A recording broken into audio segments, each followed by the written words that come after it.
Welcome this evening to the Captain's Log, folks. Thanks for coming in. First thing I want to say tonight is there are days when nothing explodes and yet everything changes. No shouting, no drama, just information. And it's quietly placed in your hands, and that forces you to stand differently than you did yesterday. We all have those moments. And tonight's log, the captain's log, is before the water settles. There's moments in life when the universe hands you clarity that you never even asked for, that you never wanted, you never thought you'd get. But it's clarity nonetheless. It's not answers you were chasing, not explanations that you demanded, just truth, honesty, unadorned, inconvenient, and heavy beyond words. And the real test isn't the truth itself, it's what happens inside you when the truth lands, when it arrives. The mind wants to argue with it. The heart wants to collapse under it. The ego wants to do something, anything, to regain footing. Have you been there in those situations? But wisdom doesn't live in motion. You can move all you want, as fast as you want, trying to do what you want. That's not where wisdom comes from. Wisdom lives in pause. And this is the place where principles matter. Because when you learn something that hurts and cuts your heart out with a knife, when you see a path unfolding that you can't control, you're tempted to tighten your grip on words and explanations or outcomes or arguments. And yet, the deeper strength is this: to loosen the hand and steady the spine. There's a difference between reacting and responding, between defending yourself and holding yourself, between chasing resolution and allowing reality to reveal its own limits. Tonight is not about fixing anything.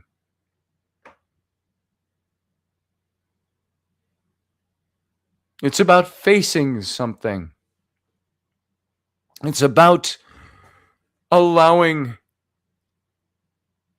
discomfort, disheartedness, devastation to exist without turning it into damage, without choosing dignity. It's about choosing dignity over desperation. It's about trusting what is real. And that doesn't require force to be revealed. What is real, what is honest, what is truthful doesn't need force to be revealed. Some truths unfold very slowly, and some connections reveal their strength or their weakness without inference or interference. And some chapters only ask this of you: Will you remain who you are even when your heart is broken and sore and you can't fill in that gap? That's the line worth holding. Not because it guarantees a particular ending, but because it guarantees you remain intact and awake and honorable.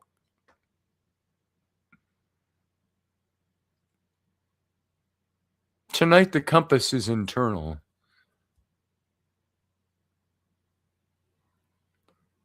Where is your compass set? Or is it spinning? Because you've lost your course. You've lost your moral judgment. The course is restraint. And the victory can be very quiet. The word is given. I have some affirmations for us. For me. For you. Everyone who's listening, and I mean everyone.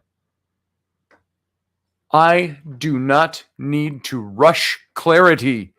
Time reveals what force or motion cannot. I can hold grief without letting it hollow me out. I choose steadiness over impulse. Got that? I choose steadiness over impulse. There are things we get involved in, things we do that are good. They make us feel good. They think we're on the right course. But are you settling for impulsiveness as opposed to steadiness and truth? I trust that truth settles where it belongs without my intervention. And I remain myself regardless of the weather.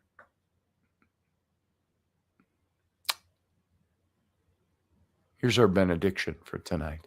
May you sleep tonight knowing that restraint is not weakness, silence is not surrender, and dignity is never wasted. But if you sacrifice dignity and restraint, that is weakness. We used to have an old saying, never sacrifice it was a church phrase, and we said the eternal. Never sacrifice what is lasting and true on the altar of the immediate. So don't do that tonight. Whatever is your situation, whatever side of a situation you're on, never sacrifice what is lasting and true on the altar of what is immediate and feels good. May the waters calm in their own time. May you remain upright at the helm, long after the waves forget your name. And may you trust in truth and honesty and wisdom before rushing headlong without thinking into making your decisions that could change your life forever. And that's it. Everyone, stay the course.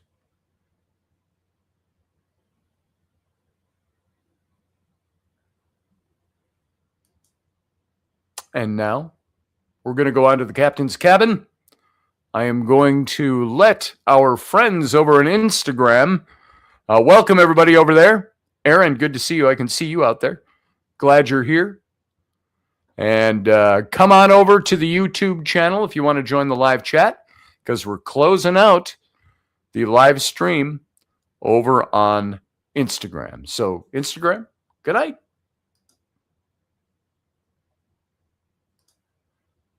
All right, now we're back over here. And here we go. Sit tight, because this is what's next.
Welcome to the Captain's Cabin. This is our after show.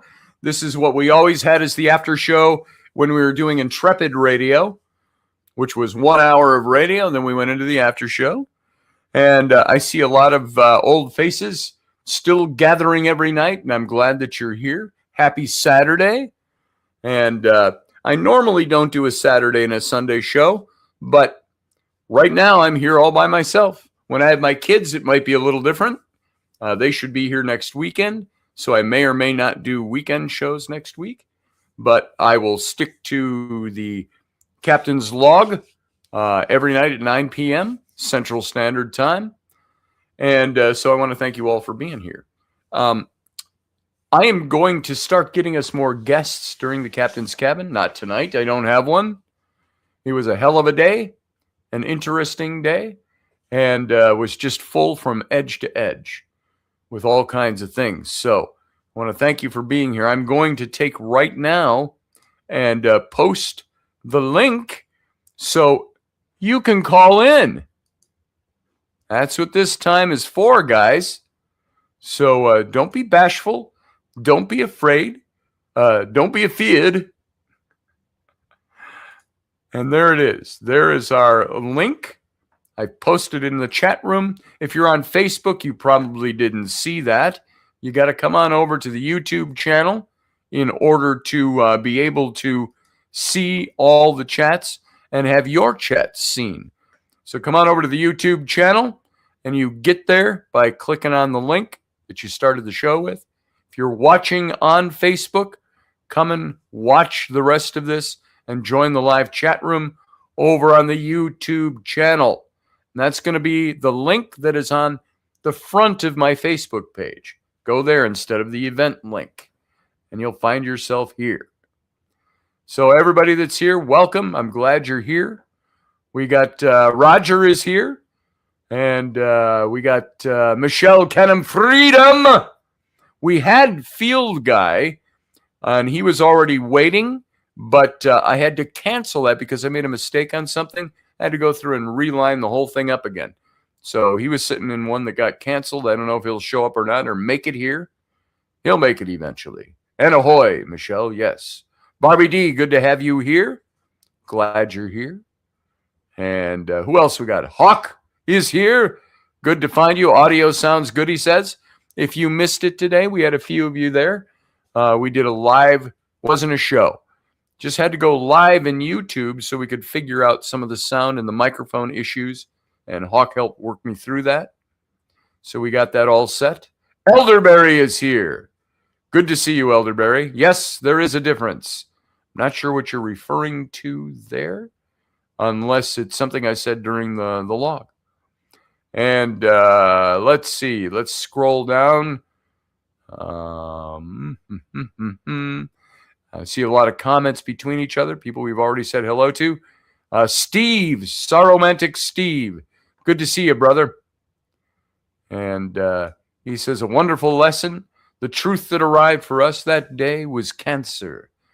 Indeed, I wish we had spent less energy resisting and more time living. Wishing you much peace. Thank you, brother. And we've got, let's see, anybody else new? Field Guy, there he is. It's not official till I comment stuff. So sorry, Field Guy, you were waiting in the other window and I had to cancel that window. Sorry about that. Oh, I see Scotty Roberts is here. That's where I posted the link. Hey, Scotty. How you doing? So, rained all day and Field Guy did nothing today. It's been a hell of a life, said Michelle. Yes, it has. Carly Sagan, nice to see you, darling. Glad you're here. Let's see. Finishing a movie with the kids. Or with Kinsey. So, let's see. I think I've hit everybody. And so just to say greetings to those of you who are inhabiting the chat room right now, this is your time. This is the time when you get to call in, you get to talk, and we talk about whatever we want. I don't have a lot of structure this night.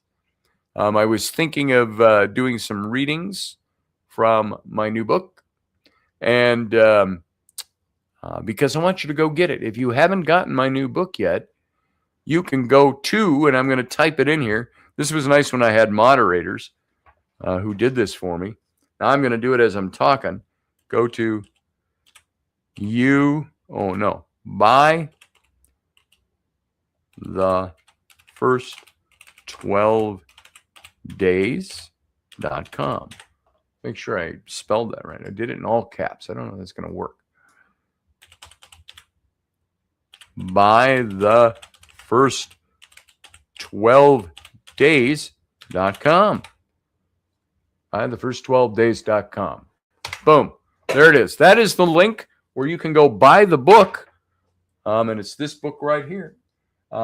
It's available in hardcover, like this one.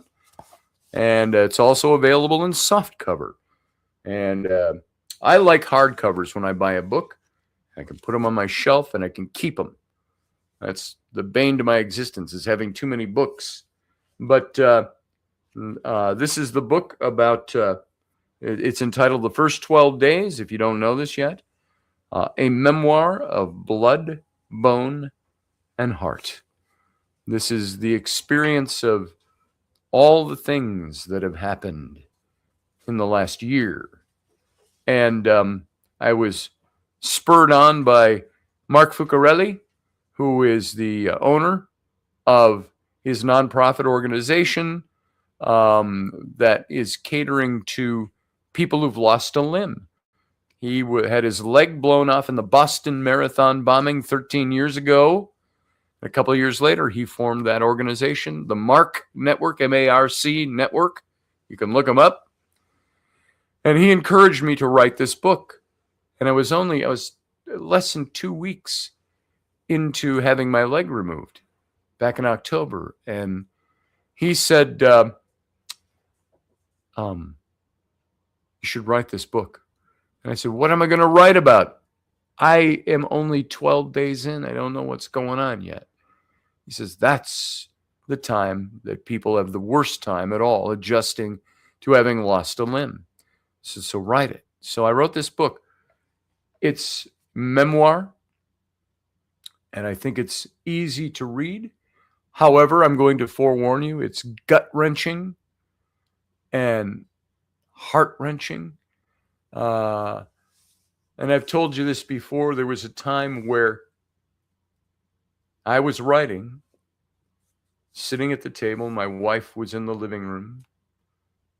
And we're in the middle of this divorce. And I wrote something, and I don't know where in the book it was, but I pushed away and I just started sobbing with my head down, and from something I'd written in here, I don't remember the passage, and she came over and rubbed my shoulders a little bit, and she said, "Are you going to be okay?" I said, "Yeah, I'll be okay." And she let me read it to her, and she told me, "Keep reading. I like hearing you read." And so I read her a bunch of the book. And so if you have not gotten your copy, go get it, please. It's on Amazon. You can just look up the title, The First 12 Days by Scotty Roberts. Or you can go over to buythefirst12days.com. Rocky Stucci set that author site up for me. So, Roger saw the podcast. That's cool. I'm glad you did. And you can pick it up. And I want to start things off, read a little bit from the book for you. And it opens up with just giving a recap of how I got where I was, what was going on. And River of Scars is one of the chapters.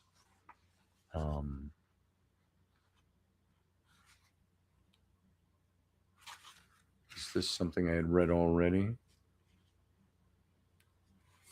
This is the... I'm just going to read some of this to you so you get a flavor of it. This is maybe pertinent today. It's not a chapter, it's an interlude. I put some interludes in between chapters. And this is called The Marriage That Stayed Behind.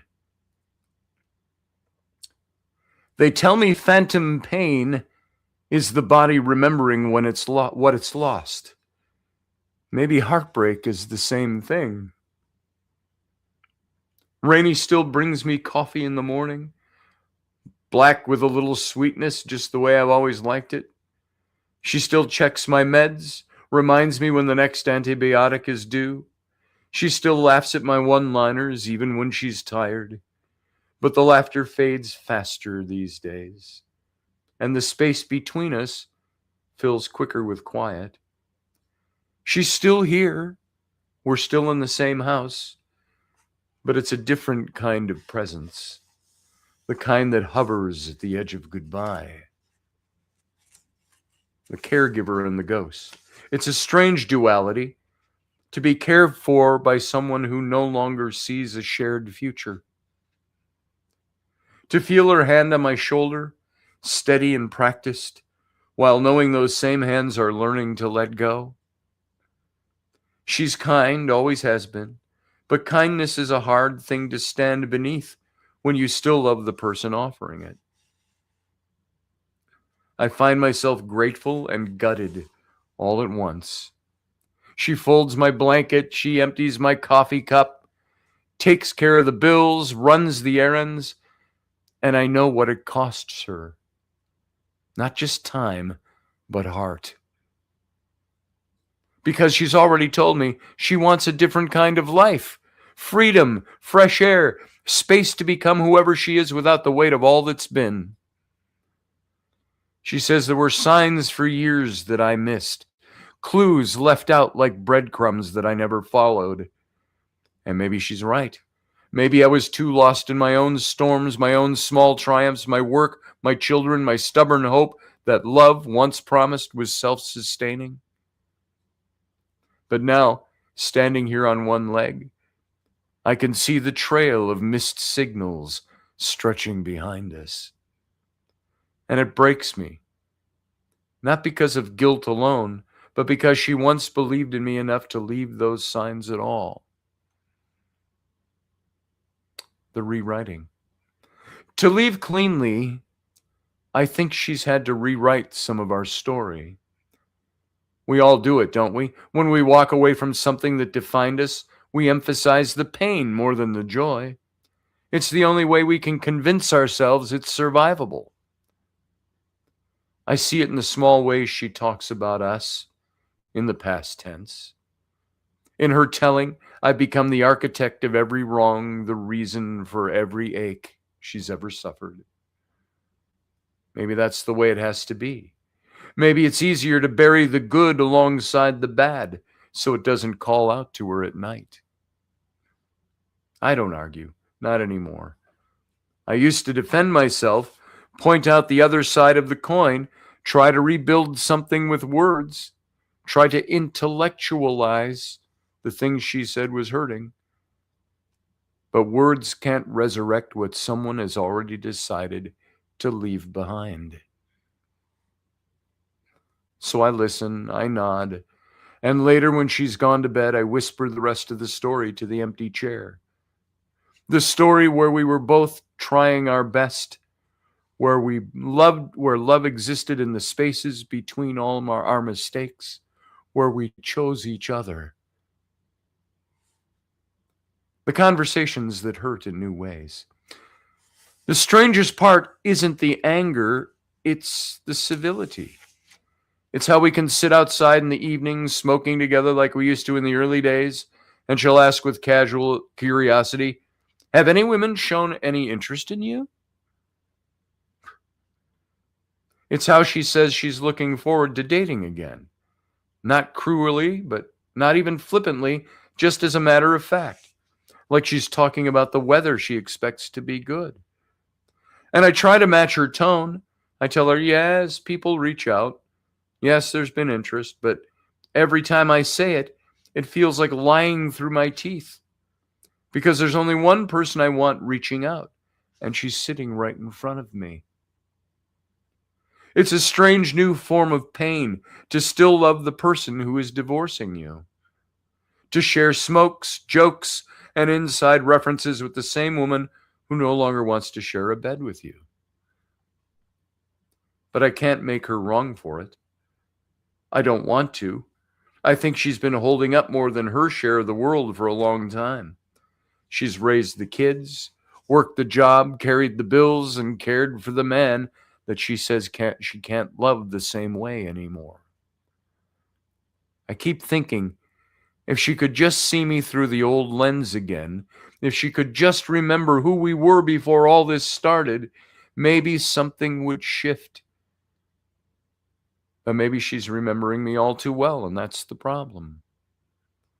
There's this notion people have about marriage that if it breaks, someone must have broken it. But sometimes it just erodes quietly like water wearing down a stone. You don't see the change until it's done. And still, she's here. She's still standing in the same house as me. Still part of the story, even as she tries to step out of it. The children and the ripples. Our kids feel it, of course. They live in the fault lines. Flynn has gone quiet. He carries his heartbreak like I do. Inward, private, masked behind his teenage stoicism. His first real girlfriend just broke his heart, and I see the parallel in his eyes. The same question, how does love just stop? Rowan, fiery and defiant, wears her pain on the outside. She lashes out, challenges everything. Maybe it's easier to fight than to feel. Ellery still laughs, still dances through the living room with her wild energy, but even she asks, "Are you and Mom still friends?" And I tell her yes, because it's the closest thing to true that I can offer. I think our children have become completely desensitized to divorce. A so-called broken family is now the norm amongst all their school friends and on all the social media shows and contacts that they encounter. None of them has really expressed what they think about Dad losing a leg, but they also watch me decline in the chair for the last 8 months, the time of the writing of this. Rainey's frustration with having to take on all the work around the home was no doubt so much on public display that the kids may have already been distancing themselves from what they saw, or they were led to understand. There was a permanent break coming between their parents. I think Rainey and I both try to shield them, but you can't hide heartbreak from your own children. They feel the temperature drop even when you don't speak of winter. But sometimes these children know far too much. They are used as sounding boards and confidants to Rainey's pain and anger, elevated to the status of equals in the divorce gossip of our home, leaving them even more confused as opposed to shielded. The night she smiled, After the amputation, when I woke from the anesthesia and I didn't see her, I panicked. I shouted for her, loud enough that the nurses came running. Where's my wife? Where's my wife? When she finally came through the curtain, she was smiling, not a light-hearted smile, but the one she used to give me when the world was uncertain and we both needed to believe it would be okay.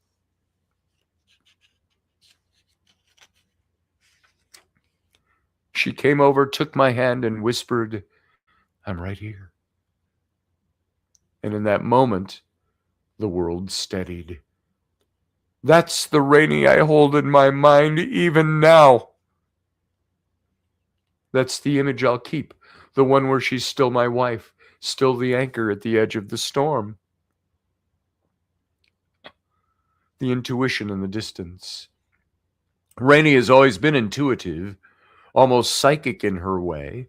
She feels things before they happen, senses people's motives before they speak. She's warned me about people who would later betray me. She's guided me towards choices that changed our lives for the better.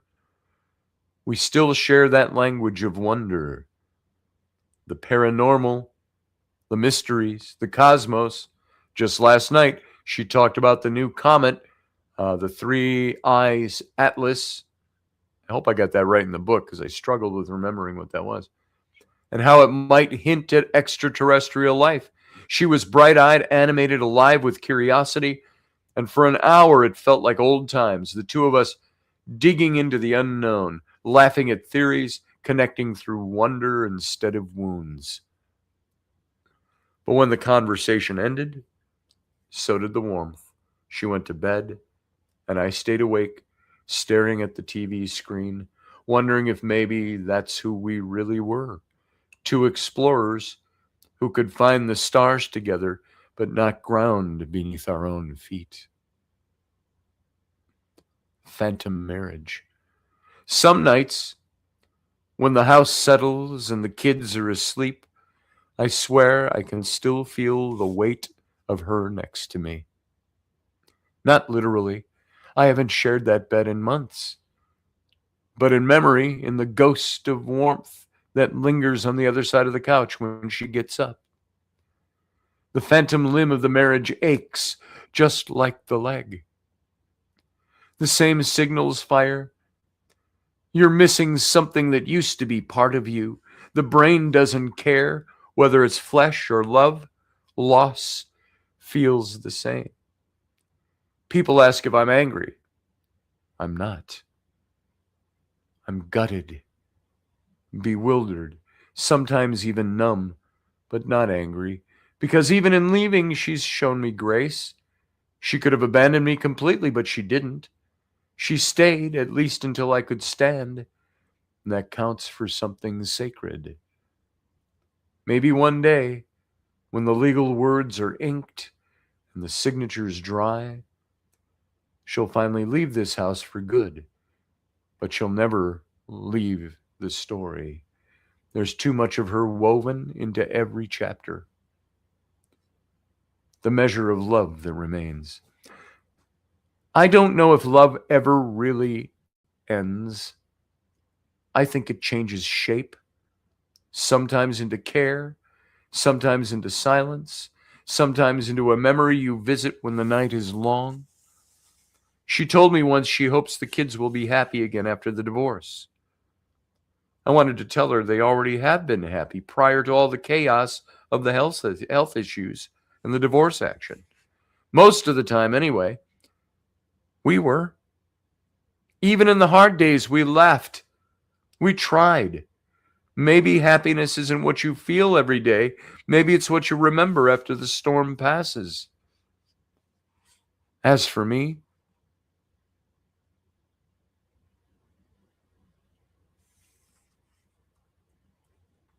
I still love her with every fiber of my being. Not in the desperate way of a man clinging to the past, but in the enduring way of a man who knows love doesn't vanish just because life rearranges it. I hope she finds peace, even if it's not with me. I don't really want that, if I'm being honest. The darker side of me, the wounded human part, wants her to feel the hole she left behind, to know what I've been walking through without her. That's the vengeful, shitty part of love, the part that hurts so much it starts wanting company. But beneath that is something quieter. I do want her happy, just not elsewhere, not with someone else. I want her to rediscover that happiness here, where we built it once before, is still buildable into something brand new. I want her to remember that the love we made still has a pulse, faint maybe, but still beating. Maybe one day she will. Maybe she won't. But if love has any echo that lasts, I hope it carries the sound, the faint, stubborn rhythm that says, we mattered. That man she once loved still lives here. He's just learning how to walk again, without a leg, without the marriage, but with the same stubborn heart.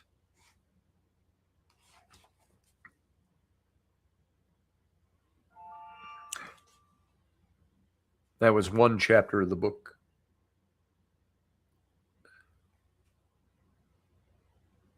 The book is about everything that happened between Christmas of 2024 and October of 2025. October, when my leg came off and she started a relationship with a new man. It's been a hell of a year, and I never want to repeat a year like this ever again. But that's the book. Go pick it up, because there's a lot more in there than just that chapter I read. Steve said, thank you for that reading. The book is wonderful. I read it in one sitting. Thank you, Steve. And folks, I'm going to just insert a little personal advertisement here. If you want to help support what I do here, nobody pays me to do this. For $4 a month over on my Patreon, you can support this show and what I do. You can support the Captain's Cabin, the Captain's Log, and everything we're going to start doing with this show. And it's only the cost of a cup of Starbucks coffee. For a cup of Starbucks coffee, you can get anywhere from 25 to 30 shows per month, just like this one. And I know everybody's looking for your money out there on the internet. But if this is worthwhile to you and you like being here, go over to my Patreon page. And I can get you a link here. Barbie D's over, one of my members over there. Let me find the link for you here. I thought I had it up, and I don't. So here it is. It's Epic Life Scotty. Because remember, way back over a year ago, when I was going to rebrand Intrepid Radio into Epic Life Radio, I put this all together. Here's that link. Paste. I haven't been very faithful on updating the shows over there. I was updating them every day. But I will go over and get all the more recent shows back up there. And that Patreon page is something that is there for people to help support the arts. And so this show is going to expand into a broader audio podcast. And we're still going to do, I haven't figured out a schedule with it yet, but we're still going to do the Captain's Cabins, Captain's Logs, and so on. But we're going to expand into the podcast as well, which will be audio only. Oh, Michelle says Starbucks is like $7 for a cup of coffee. Yes, and Michelle says it is 16 quarters over 30 days. And so now you can give a lot more than that, but $4 is the bottom. And so just to get in there, be a member, and help support what we're doing, go to my Patreon page, and that will help me do more and more and produce a better and better show for you that hopefully you will all enjoy. So please go over and do that. Be very helpful to me and this effort. All right, guys, you know what the call-in number is, or the call-in link, I should say. One of these days, depending on how the Patreon goes, we'll get a phone line set up. And we can call in too. But for now, you can call in. You can call in with your video cam, and I can put you up like you've seen Hawk. And, well, everybody that comes in lately comes in with without showing their camera, but you can. We've had several people in here on their camera. And or you can just go audio if you don't want to do that with the camera. Ask Barbie D how easy that was. She came in and she talked. And it was nice to have her call in last week. So come on over. And I say about this, for the cost of a cup of coffee, you can help support 30 shows a month on this channel. So there it is. That's all I'm going to say about that now. I may say it again before the end of the show, however. I need a drink. All right. So who's got something they want to talk about? I led off with the book and a reading. What do you got on your mind? What's going on? Michelle Cannon Freeze says, joining tomorrow. Yes, thank you, Michelle. Very helpful. And you can also, by the way, I'm just going to let you know, if you're a subscriber to my channel here on YouTube, you can hit the super chat. I don't know exactly where it is, but you can donate to me, to this show. And I think it's set up with an address. Somebody did that last week, Leslie Holker. And it has not shown up in my account. So I don't know if they do it once a month or what they do. I have to check into that again. But it might have an older link. But it didn't tell us there was an old link. I think it just goes into my PayPal account. And I'm going to set it up a little differently. So maybe hold off on that. You can do it tonight. It'll eventually make it to my PayPal. But I'm going to set it up for Venmo, I believe. So I can't do that right now. I'll do it later. And we're going to work on creating that podcast as well. And there are some favorite podcasts I have that I listen to. And they're all audio, and they're fun. You can turn them on while you're doing your work on your headset, if you're in an office setting or working or running or whatever you're doing. And it'll be on demand. You'll be able to go over and listen to them anytime you want. So there's that. And we'll keep that updated every day. All right. I think I've done enough promotional and marketing talk. What's on your mind? I really loved, Michelle says, I really love the Mother Marianne story, Captain. Thank you for sharing that. You're welcome. That was shared with me by Pamela Zaspel-Torreson. And I said, you know what? I'm reading that tonight. And she sent that to me. Yeah, if Mother Marianne could do all that, you can do all this. Thank you. Just going to scroll back and see if there's any comments I missed. Let's see. Barbie D says it was very easy. I think you're talking about Patreon. That's cool. What was this for, Michelle? You said you won't repeat it, Scotty. Karmic cycle complete. I don't remember what I was saying when you said that. Phantom friendship, phantom's love, phantom feelings. Yeah. Tracy Spark says the opposite of love is indifference. Not hate, it's indifference.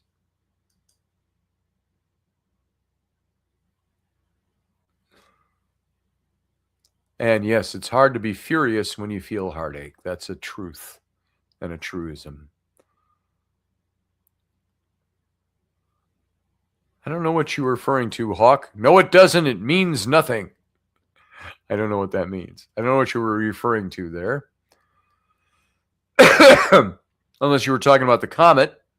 So there's some comments about the comet right above that.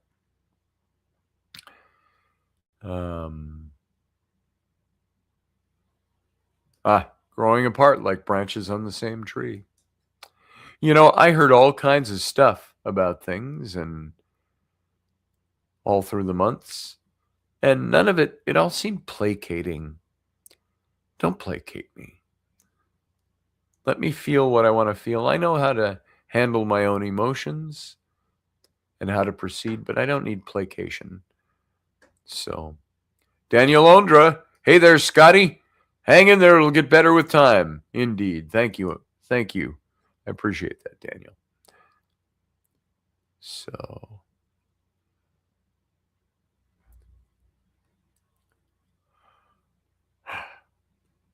Steve says, sound advice.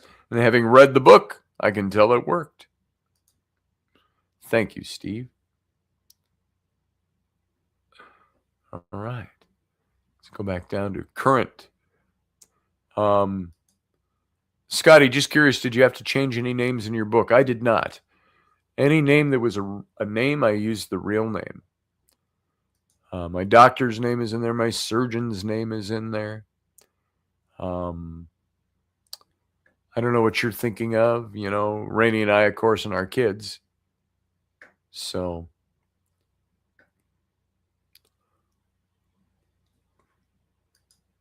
we really need someone to call in to test the new audio settings. Yeah, come on, guys. Why is it like pulling teeth to get you guys to call in? You're a vocal group. You have a lot to say. Come on in and say it. Yes, it was a painful year for you, me, and many.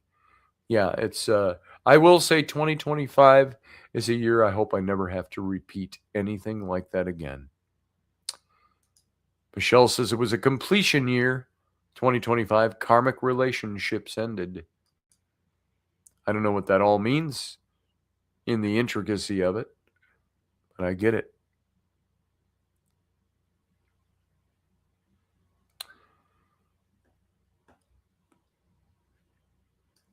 Somebody give me a call. I shouldn't have to beg for callers. Just call in, damn it. You know you want to.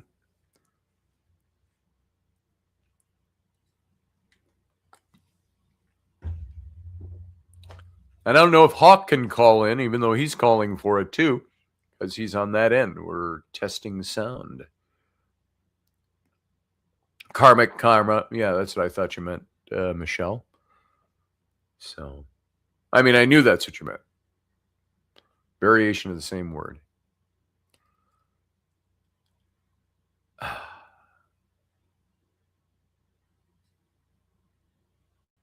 Here is that uncomfortable silence that comes on the radio show when I say, I've exhausted the things I was going to talk about up to this point, and I'm waiting for one of you to call in.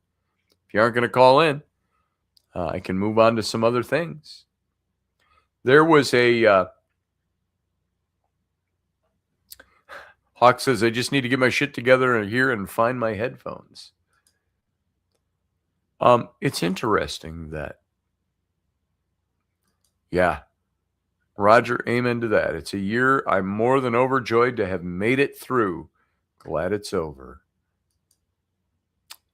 Somebody told me, or was it Nancy last night, Planeta, who said the year of the fire horse She says it's like the god Ares, the god of war, governs that, or something like that. I don't know exactly what she said, but that, yes, it's fast moving. She said people have a misconcept of what the Year of the Fire Horse is all about, but that it's about wars. It's about warring. It's about moving forward, advancing. It'll be interesting to see how that plays out. There is, you guys know me to, I don't have a problem talking, singing, all of that stuff.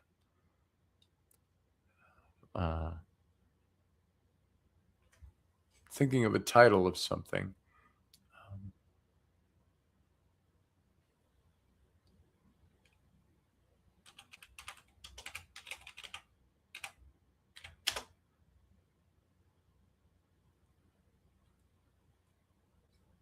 Oh, yeah.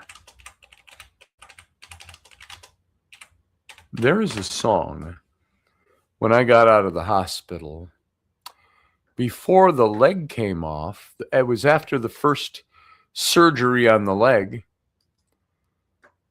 And after I found out about the divorce a couple of months later, and I was brokenhearted. And you know my background. I was a former Bible college seminary student. I was in ministry for a while, quite a while. And I left that because I grew very tired and weary of the conservative fundamentalist Baptist type of religion and denomination. And I ended up in an evangelical free church, which was very good, the one I was in. And it was less legalistic, more grace-oriented. And so while I never gave up God, I gave up living the kind of life that used that old theology as a pattern to follow.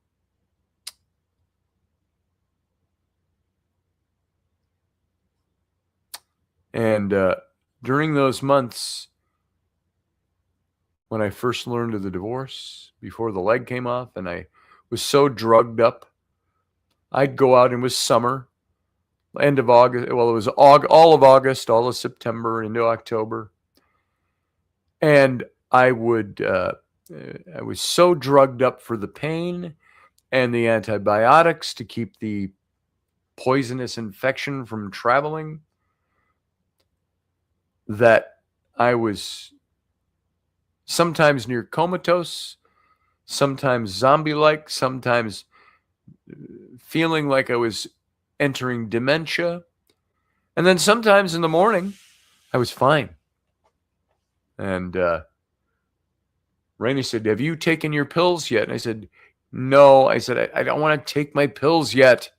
I get stupid and goofy, and I can't think, and I can't work, and I can't do anything. But I needed to take them twice a day. And so I spent a lot of time sitting in my front yard in the sunshine. As you know, I got really tan over the summer. When I started doing the captain's log, which was sometime in either August or September, many of them you saw I was sitting outside when we did that. And I would sit out in the mornings and I would pray. I would ask God, what am I supposed to do? Is there something you want me to do? Are you there? Are you the presence I was always taught and believed at one time was there? And as you know, I had that, because I've talked about it before, I had that vision in the hospital of God. Very real. And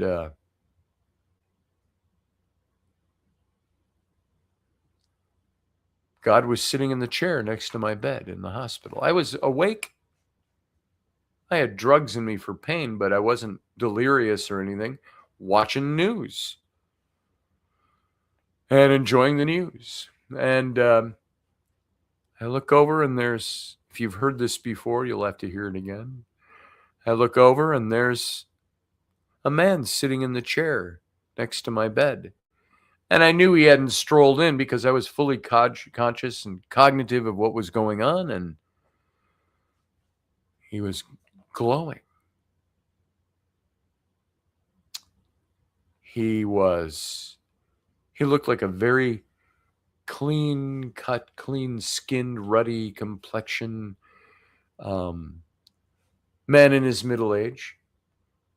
Short hair on the sides and the back and a little wavy up on the top and salt and pepper to gray.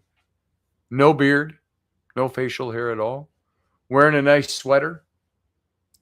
Thinking, wow, that's a nice sweater. I like that. Ribbed sweater with a zipper. He had a shirt on underneath. And just to recap what I believe was a real vision, it's in the book I wrote about this as well. He's doing this between him and me. Slowly, he goes, Scotty, I'm right here. I never left your side, ever. And it was the given. I already knew it was God. And he said, you pray about your leg? It's a leg. He says, I can take a leg. I can give you a leg. But I'm not here about your leg. I'm here about your heart. And for your heart. Come on back over here. Come back over. I've never left. And he was gone. I'm like, what did Rafiki say in The Lion King? Oh, that crazy weather we're having. That's what it felt like. And so that was in the first surgery on my leg back in early April. And I know I would sit out in the summertime after the divorce became an announcement that was real. And I would cry. My brain wasn't full function, so the tears came a lot easier than they do when I'm thinking. And this song was something I heard one morning. I heard a little piece of it in the background of something. I thought, what is that song? And so I went and found it. And I've got the lyrics up here. It's a real easy song. It's what they call a worship song if you don't go to church. Congregation will sing the song, and it's repetitive phrases, and it's just for worship. The song says, I'll try to sing it, and if it doesn't work, I won't. It says, I love you, Lord, for your mercy never fails me. All my days I've been held in your hands.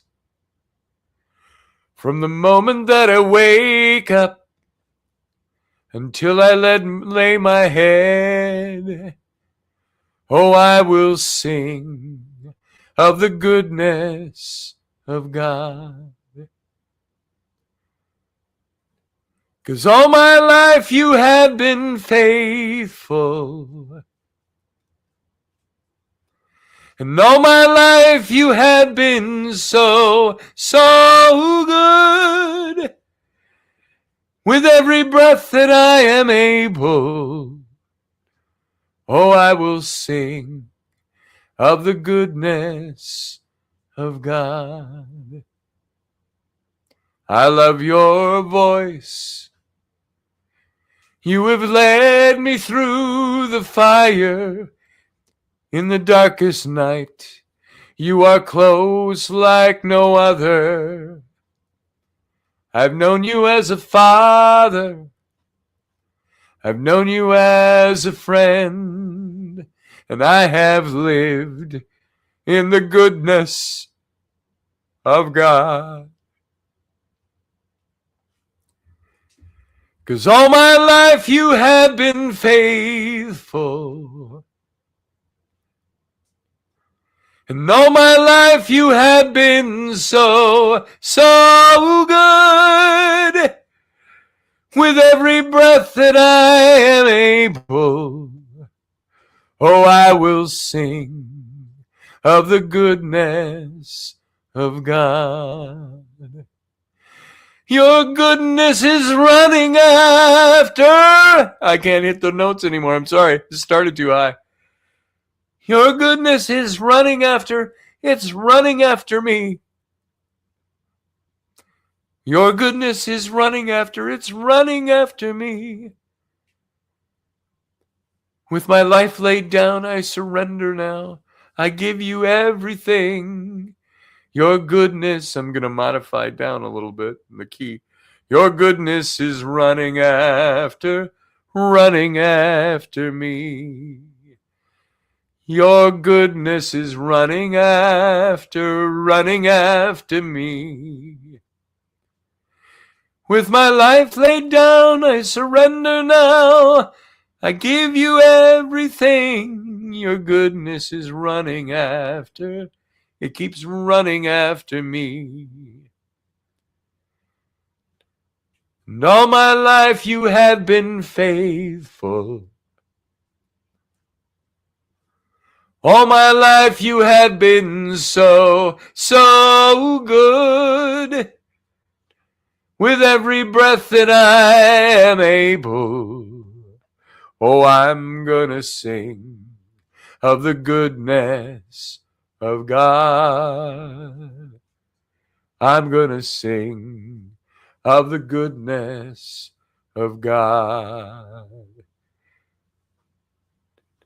And all my life you have been faithful.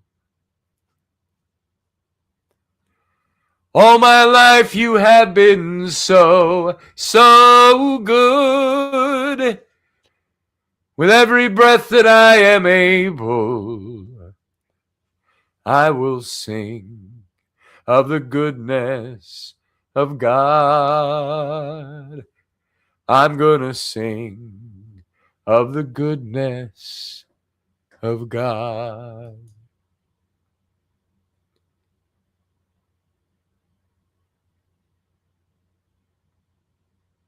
And every morning, I would play that song or sing that song in my yard. And I would use it in my affirmations. I would use it in my prayers. And I'll be honest and say there's times with the bit of personal revival, seeing God, feeling all this, there's times I'm very quiet to God because I don't know what to say.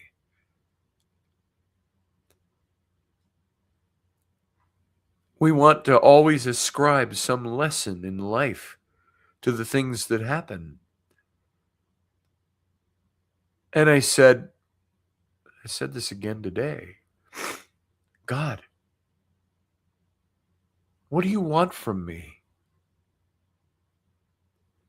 Are you trying to get my attention? You got it.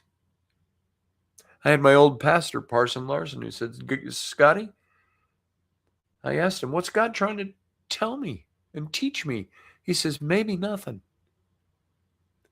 Maybe God is just saying, this is life. And you gotta endure it. The ups, the downs, the good, the bad, and just realize that he's there and he's never left. That was the vision. But I would pray that and I feel really blank some days trying to talk to God. So it only comes out with God. You know who I am. You know what I'm made of. You know everything there is to know about me. All I can do is say, here I am.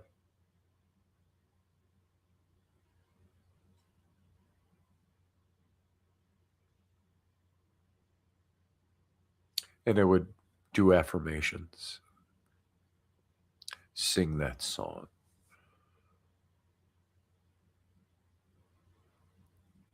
And I would recount. I recounted today.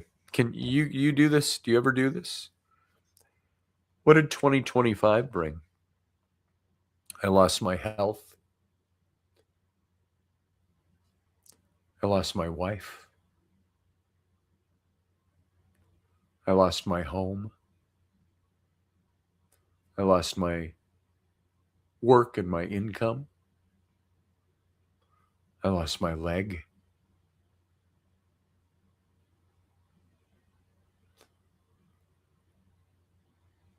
And I started to lose my peace.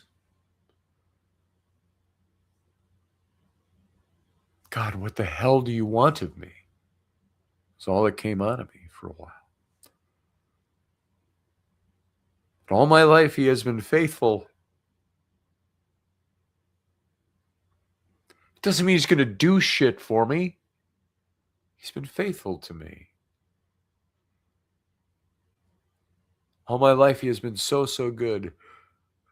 With all I have, I will sing of the goodness of God.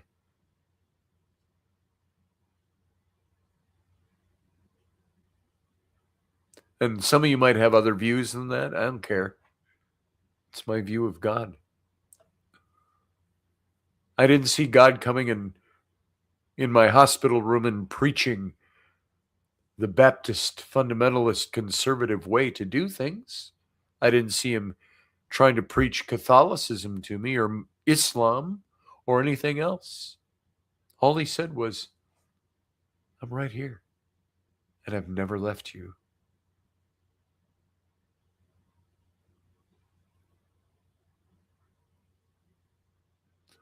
Yeah, Michelle, good times aren't really a test of faith, are they?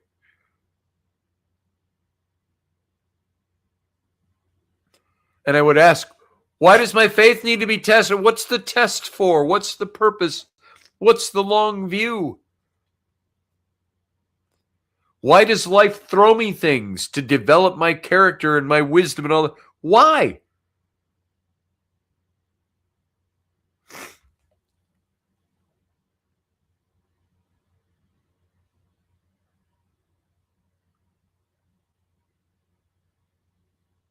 And the questions form in your mind. It's like, God, why is it this way? Did you create this really?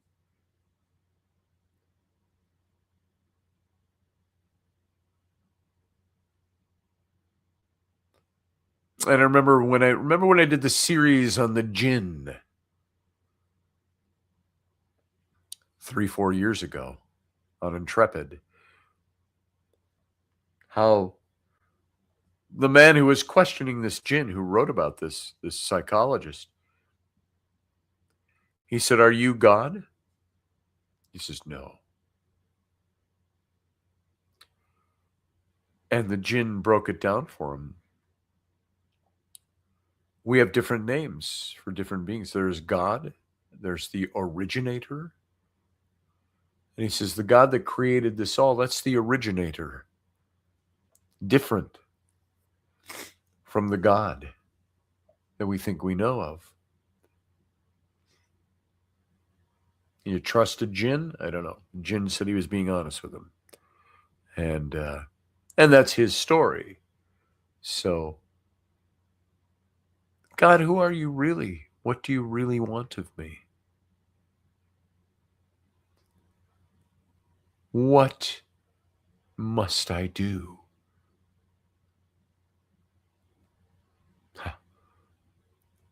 It's a vicious rabbit trail here, but no pun intended. In my book, The Rollicking Adventures of Tam O'Hare, through this whole book, he's looking for a little girl that's been stolen by the fairy folk. His little cousin. And he has to meet up with the old badger of Loch Tay, an old druid, so he can learn how to get himself to the fairy realm to find this girl. Young rabbit. They're all rabbits and badgers and all of that. And so walking along the shore, the old badger nods toward the woods, and there is a standing stone. Like, think Stonehenge, a big standing stone. There's a big hole born in the middle of it. It's like a manentole that you can find those in Cornwall and near Penzance and Land's End. And covered in vines and things. And Tam walks up to it, and his young squire, Horatio McNutt, wanted to come with him, and the druid took his hand and held him back gently. And Tam says, this is why it triggered this in my head, what must I do? And the badger said, thrice through the heart and the world will depart. He says, pass yourself 3 times through the hole in the stone. And that's where you'll need to be. And Tam does it. Steps through the first time, comes back around to the front. There's McNutt and the old badger still standing on the shore. Does it again. They're still there. Comes back a 3rd time through. Comes back, and everything's different. The sky is a pinkish gold, and you know, like those days when you have the thunderstorms in the summer and everything turns pink and gold for a few minutes as the sun's setting, the sky's illuminated. It looked like that. And then McNutt and the old badger were gone. They weren't there. And off into this little venture into the fairy realm he goes to find the little girl. But the question, what must I do? What must I do?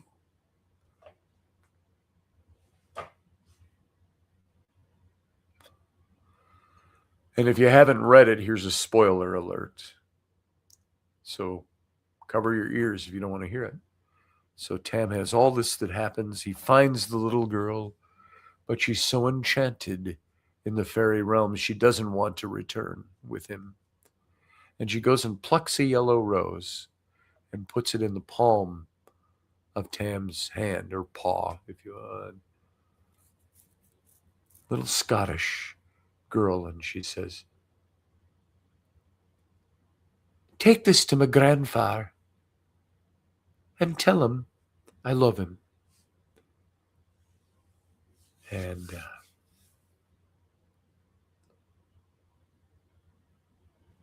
she says, be happy, Uncle Tam.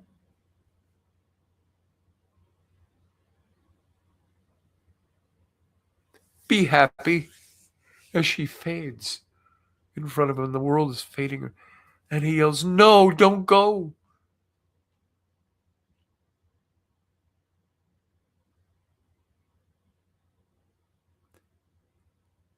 And everything fades except the flower in his hand. And he finds himself sitting, leaning against the standing stone on the shore of Loch Tay. The sky is blue.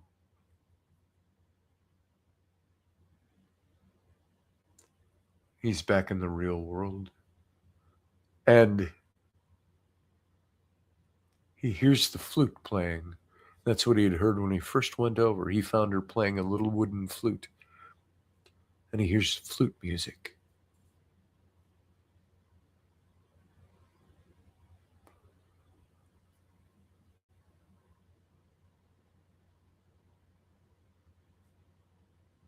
And he buries his face in his hands. And he weeps. And the chapter ends with, and never was piping so sad, and never was piping so sweet.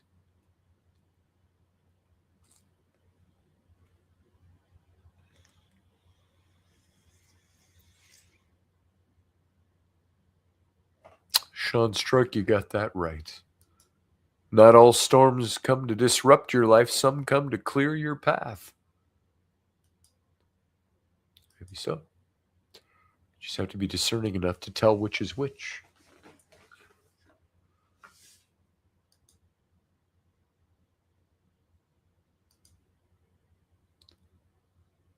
Someone I loved once gave me a box of darkness, says Michelle. In a time I realized that too was a gift. Amanda, love you, mate. I love you too, Amanda.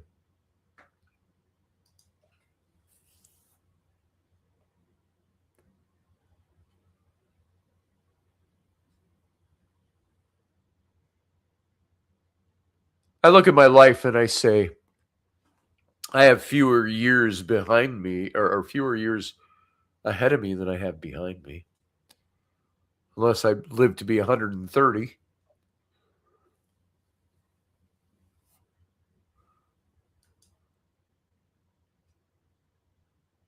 And I think, what am I going to do now? What am I supposed to do now? Maybe I've been kept here and kept alive through all these things. The heart surgery, the leg surgery, the removal of the leg, that I've survived all of this. Sepsis and the blood clots and all of that stuff. I thought, why am I still here? I should have died 2 times this last year. And here I am. I'm healthy. I'm whole. Well, almost whole. I'm missing a leg. But only from the knee down. Below the knee and down. I've got my kids. They need their dad.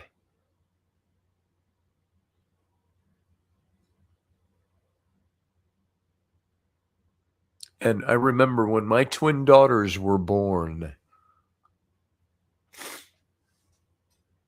They're going to be 34 in 2 days.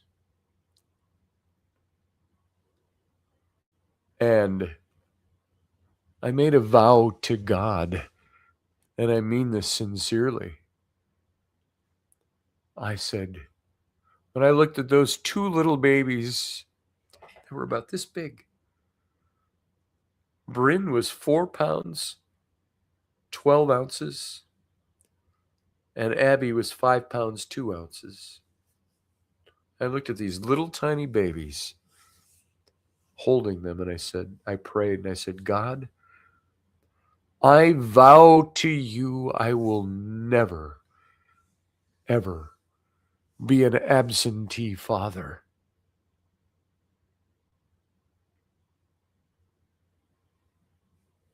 And now I have 6. My 3 youngest. You see it here. God, I vow I will never be an absentee father. I remember I was dating a woman at the time I was going through my divorce. Now, I want to claim it was different circumstances than what I'm in now. But my divorce lasted 2 years. And 9 months after the separation, I started dating a young woman. This was 27 years ago, thereabout. And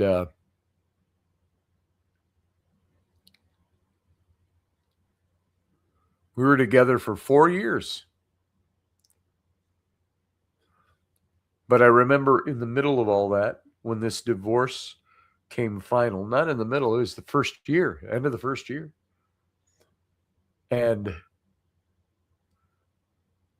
We had the guardian ad litems. And remember, this had been going, the divorce had already started long before I met her. And in and out of court, guardian ad litem, court back and forth. And one day I got a letter in the mail. I got a call. No, I got a call from the guardian ad litem who said, I'm going to send you something in the mail. It's already on its way. She said, but I'm going to recommend to the judge that you get sole custody of your children, even my infant son, Sam, who wasn't even a year old yet. And I sat in the car, and my girlfriend was next to me, and I cried, and I said, oh my God, I'm going to be given my kid. I won custody of my kids. And she had watched this process for the last year. It might have been 2 years. I get my chronology all mixed up, but my separations started at the end of 2000, and it wasn't until the end of 2001 that custody was granted and the divorce was sealed up. 2 years. And I met her 9 months in from the separation, so 15 months we'd been dating. So, not that that's pertinent, but just figuring it out, the schedule in my head here, the calendar. Her response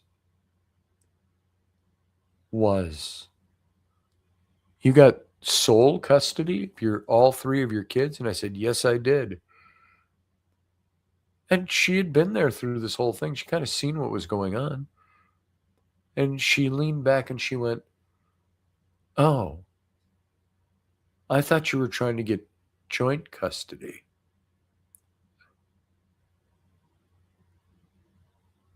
I said, no, I've been going for sole custody this whole time. And I'm being given sole custody. Then I went in court in a couple of weeks, and it all got finalized, and I was given my kids. And it was kind of you got to choose, Scotty. You want a relationship with me, or do you want these kids?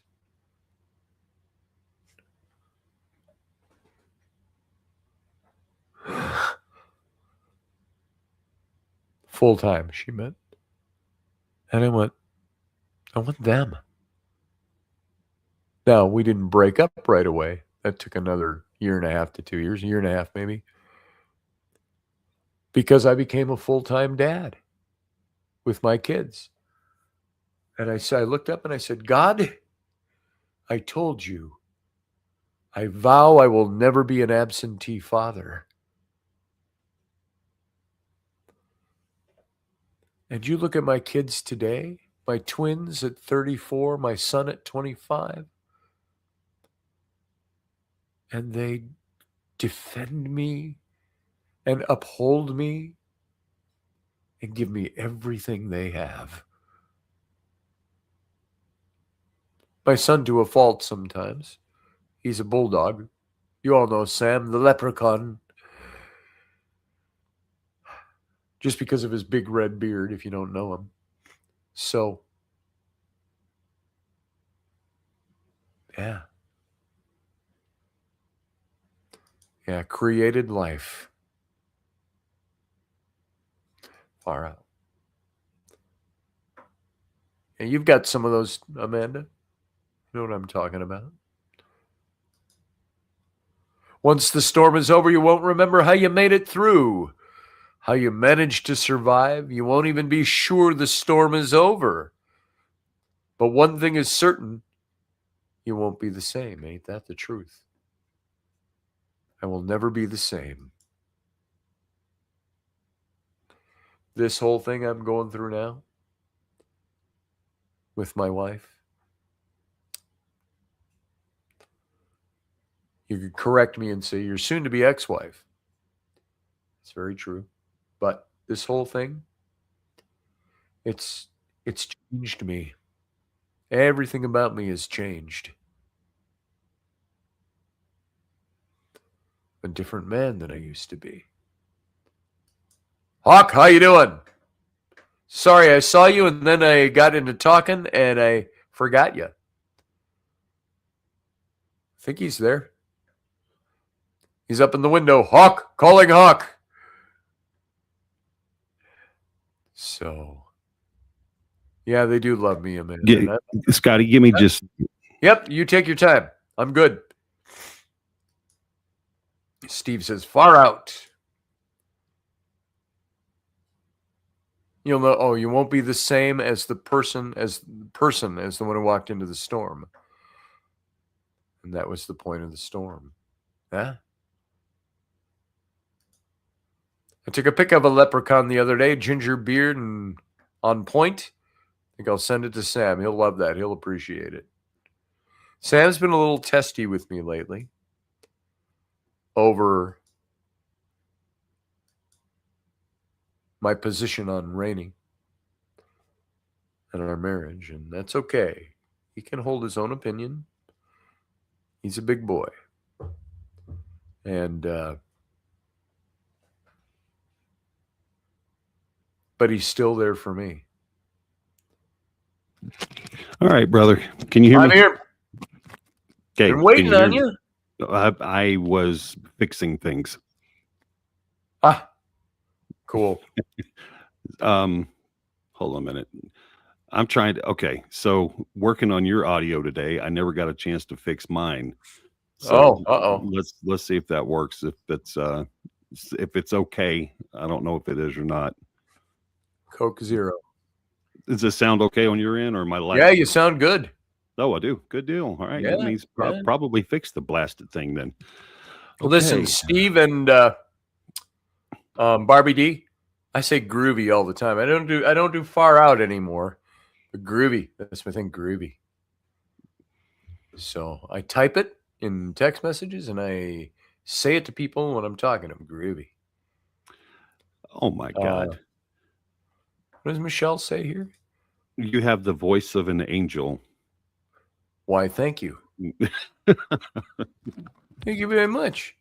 I messaged him my congratulations on his and Octavia's engagement.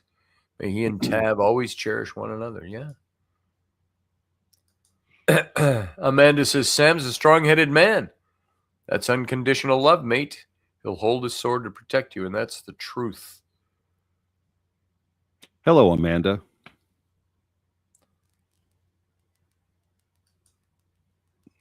Audio sounds great. Both sides, says Roger. Roger. Couldn't pass it. Amanda says, Hawkeye. LOL. Who's Hawkeye in that? Is that a thing? Hawkeye?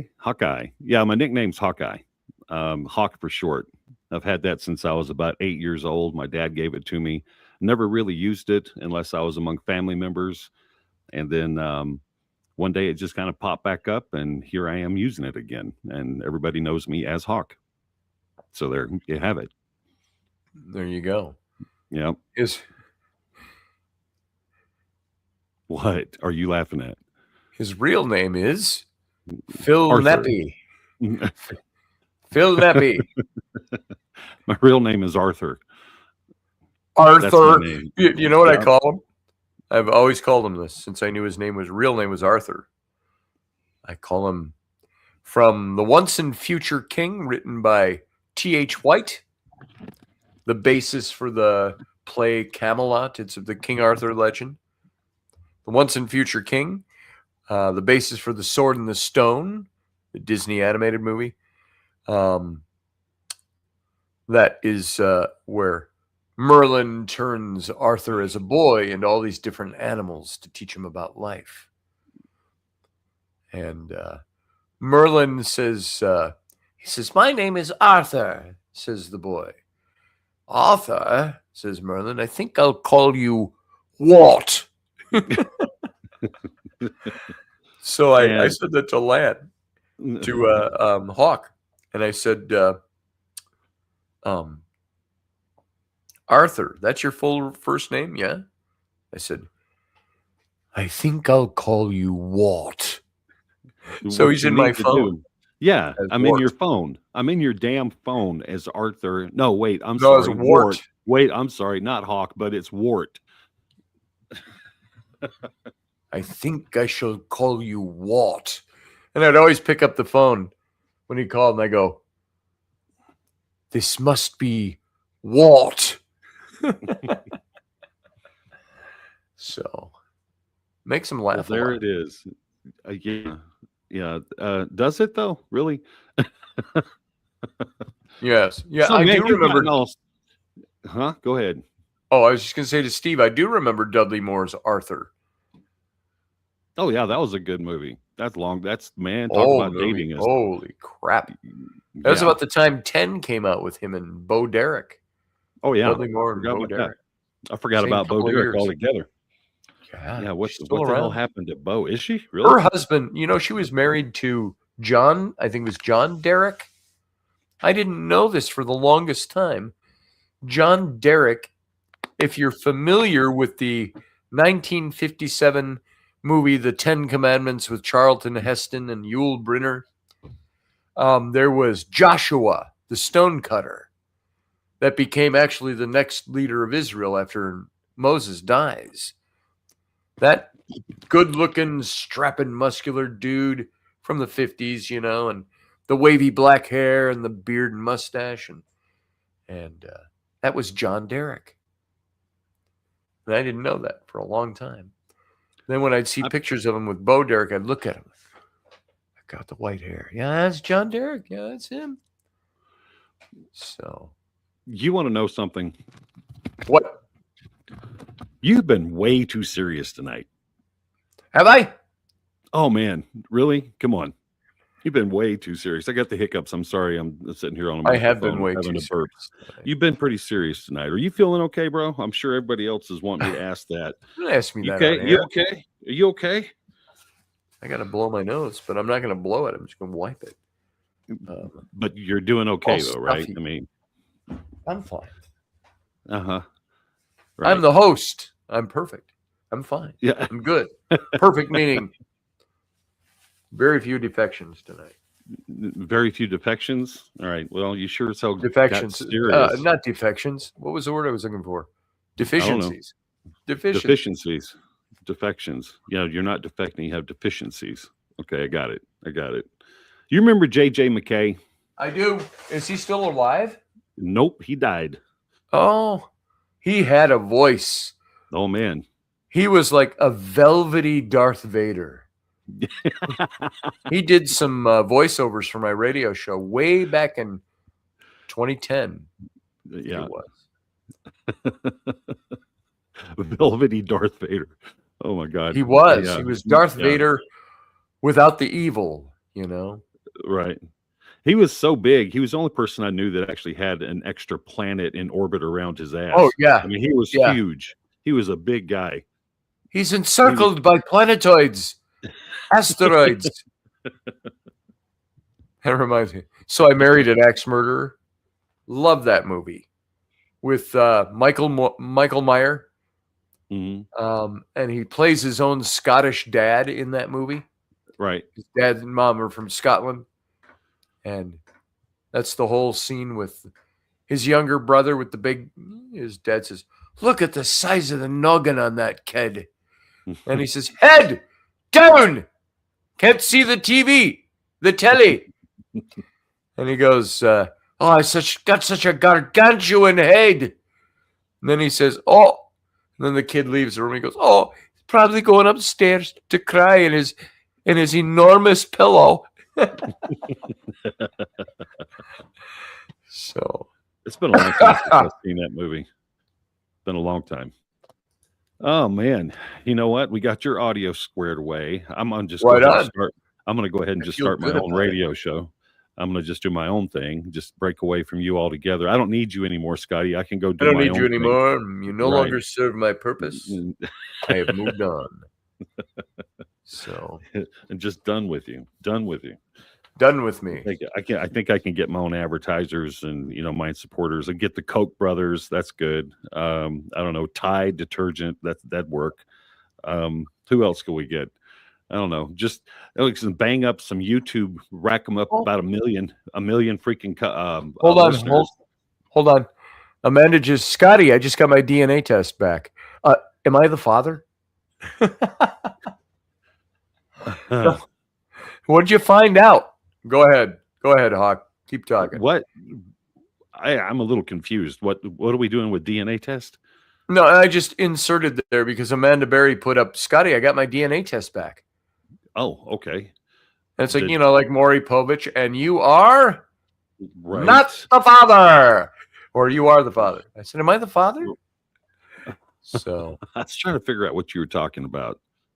That's it. I just inserted it into what you were saying. So Go on, continue now. No, I'm just thinking maybe I could break out on my own. Maybe I could build my own audience. Like you've got what, 2,000 some odd followers over here. I do. Maybe I could do my own thing. 2.15K subscribers. There you go. That's a lot. Ooh, excuse me. And Amanda is. I know it's not me. It's me. I'm trying to do everything I possibly can to keep your ass awake. You got another 26 minutes. So. Do I? Yeah, I do. Mm-hmm. Another 26 minutes. Ish. So I just glanced at it. Yeah. Yeah. So why did everybody go in the chat room? Everybody got really quiet all of a sudden. I don't know. Let's see. She's Welsh, Breton, aka Brittany, France, Norwegian, Danish, Finnish, Scottish, Irish. Holy crap, you're a stew. Let's see. I am Welsh and Scott, a wee bit of Scot in there. And I found out when I did my DNA test a whole hell of a lot of Norwegian or Scandinavian blood. It said. Huh. So Welsh Breton. I got this tattoo on my left arm. It's got, the Celtic cross and everything on it. Yeah. Do you know why I got that? Do you want to know why? I do. I did a DNA test. That was ugly. Yeah. Yeah. Wow. Wow. That was a good yawn, man. Thank you. We did a DNA test, and that's when I figured out. That's when I found out that I was 3/4 Irish, and I had no idea my entire life. But it explains a lot. It explains the reason why my mother said the things she did. That, for example, I might fall down, skin my knee, and she'd tell you know what, rub some diesel on it. It's just, but there you go. That's what I'm saying. Just hardcore Irish. And it would also explain the reason why she wanted chips sandwiches. She always took potato chips and put it on her sandwiches. She got me addicted to that. But anyway, a lot of different things. That growing up, I didn't know where all this came from. And I thought it was Southern. But a Southern thing. Yeah. It's not Southern. It's not a Southern thing. It's an Irish thing in the South. That's what it is. Yep. Man, you have not. That's one of my. What? That's one of my favorite. One of the favorite lines from So I Married an Axe Murderer. The whole opening credits, you see this bowl of cappuccino with this big cup, and it's on a waitress's tray, and it's walking through the crowded coffee shop, and with the credits coming up at the beginning, and finally you see she makes it to the back where Mike Myers is sitting, and it ends up, it's not a regular size coffee cup. She pulls this thing, it's like this big, and she sets it down in front of him, and he says, "Hello." He says, "I believe I ordered the large cappuccino." It's a bowl about the size of his head. Hello. You guys will talk about anything over here. Oh, dude, it's yeah. Crazy. Cappuccino cups. Aussie, do this. Mate, you've got the leprechaun loving you. Oh, it's the leprechaun. I wonder where yes, Stephanie's I do. At. Who? Steph, I haven't seen her tonight. I haven't either. I was thinking that earlier. I haven't seen Pamela tonight. I haven't seen... Carla said she might come in tonight. I haven't seen her. So, there you go. There we go. All right. I wonder if Wendy's going to show up. It is 4:40 a.m. in London. so she may or may not Mhm. show up. She had a rough couple of days with her mom. So mom's not doing well. Well, that's She's not very good. worried. So I saw her car today. I saw her Wendy's car. car? Yeah. Oh, the inside. Was she Man. driving when you talked to her? No. Of course not. No, it was just a photograph of her car, and I'm telling you what, man, Of that the thing- Impala. yeah, the Impala. I'm not sure that's an Impala. It might be a Charger. I didn't really look at it that hard, but man, that thing is beautiful. I don't know what it is. I didn't look. Some What? people think of the What are you old doing? schedule where Scotty never did Saturday shows, says Field Guy. Well, that's because I did 5 shows a week, doing Intrepid for at least 2 hours, Intrepid in the captain's cabin. Then I did Sunday morning with Rainey. We did Sunday morning, Scotty and Rainey. And so I took Saturdays off. I said, Saturdays, I'm not going to do a show. So, Right. So I did 6 shows a week. And then I did 1 day a week. Wendy and I did Robertson on Tuesday afternoons, drive time. Robert's in here, Mr. Bauer. Professor Bauer. Greetings and He heard we were hallucinations. getting ready to go off air. We are. Oh, I guess so. No. That was Oh. his always the signal to Professor Bauer to pop in. No, and you're right. I think that is an Impala. I'm looking at it. It's an Impala. That is not the generally. Oh yeah, she's in a '67 Impala. Yep. Black. I just went and looked at the picture. I shouldn't have opened my mouth about it until I looked, but that is an Impala. That thing is awesome. It's beautiful. It is. And she rents that thing out for weddings, and she does all the special events over there, the sci-fi events, the paranormal events, and sometimes they have some of the actors from the old shows Supernatural. And she's got everybody assigned. I don't know if it's on the inside ceiling or if it's on the sunshade visor. But yeah. What's it got in it? Oh, Again? all the actors would sign it. Oh, As she okay. met That's what I them. thought you said. Okay. That's what I thought So- you said. Yeah, as she would. And I gotta see. Yeah, I might have a picture of it here. Wendy Robertson file. This is huge. It's huge. It's gargantuan. It's like an orange on a toothpick. Let's see. Oh, that's not. That's not. Let's see. What are you doing? Wow. I'm looking for a picture. Oh, See, Wicked Of what? Woman. Of Wendy's car. oh, There it is, car. I'll bet you it's in the file that says car. I wonder. I did a logo for her. Oh, here. This is it. This is the front end of her car. And I did 2 different ones for her. I did this one. This is her advertising. So she could, she advertises the thing and makes money off of renting it out. The Dark Huntress, she calls it. Then It's got an there's- Alabama tag. Yeah, that's where she bought it, and she had it shipped over. The Alabama tag says SOZ 666. Well, she may have SPZ. changed that now. I don't know. I thought it had Huntress on the back now, but I don't know. Let's see. Then we've got the blue version of that, which is,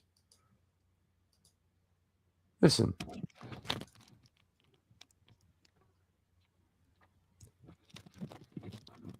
There's the blue version. And Nice. I added all the lightning and the blue sky, and then on the windshield and on the front of the car, I made them reflect so it looked like it was really there. Let's see. He says very disinterested. No, I'm sitting here looking at it. And I'm just looking let's at see. I've got another image of her car that shows the full car. I do believe. Let's see. No. There's the car without any stuff on it. Boom. Car with the headlights. Car without the headlights on. Oh, here. Are you having fun? I am. Okay. This is riveting radio, I know, but I'm telling you, man, this is a hell of a broadcast. here you Who go. is the vocal doppelganger that Michelle's talking about? I don't know. I don't either. That's why I asked. So there's her car Yep. right there. That's the only There's one her that car. shows the full car. So, I like the There you black version. yes, I do too. So, I told her she needs to take me for a ride in that car. Or just for a ride. I Or mean, in just the for a car. ride. I mean, with the car. Right. So, who's the vocal doppelganger of who? Oh, Professor Bauer. She's saying you and Professor Bauer sound alike. Oh, really? Yeah. I don't think we sounded very much alike. Maybe. Okay. Professor speak Bauer, alike. you came in late. There was actually a pretty meaty show before this. So now we're now in the waning of the hour. So Well, how about that show last night? how about that show last night? That got me You yelled gotta at be today. careful. Yeah, I was fixing to say, man, you might want to be careful. Yeah. Was Wendy here? Where is she? I don't I know. don't see her. Wendy is here, says Amanda. Oh, there she is. Hello, Where? love. Wendy, call in. You're awake. Call in. Mm-hmm. Oh, here. I should get you the link, huh? How about Might that? Invite guest. Copy. Paste. Into the window. There you go, Wendy. There's the link.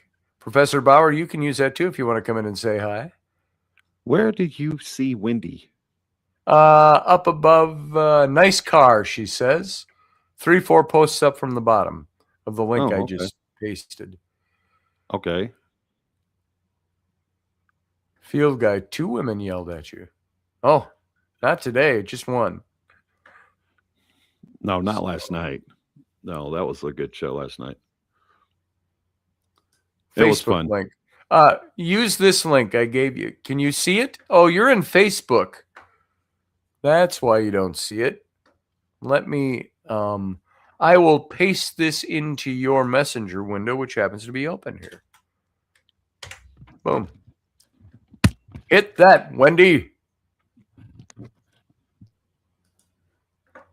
How did you, man? That's kind of cool. I'm gonna have to get me one of these. One of what? The One Impala? of these. No, I don't Oh. need an Impala. I got a Jeep. No. What's this thing called? StreamYard. I'm gonna have to get me a Oh, StreamYard. See StreamYard how is to play- cool. yeah, I just like to it. play with it, just to see what happens. Hey, Wendy. Hello, darling. How are you? Well, I don't know why I'm awake at this time. I should be asleep.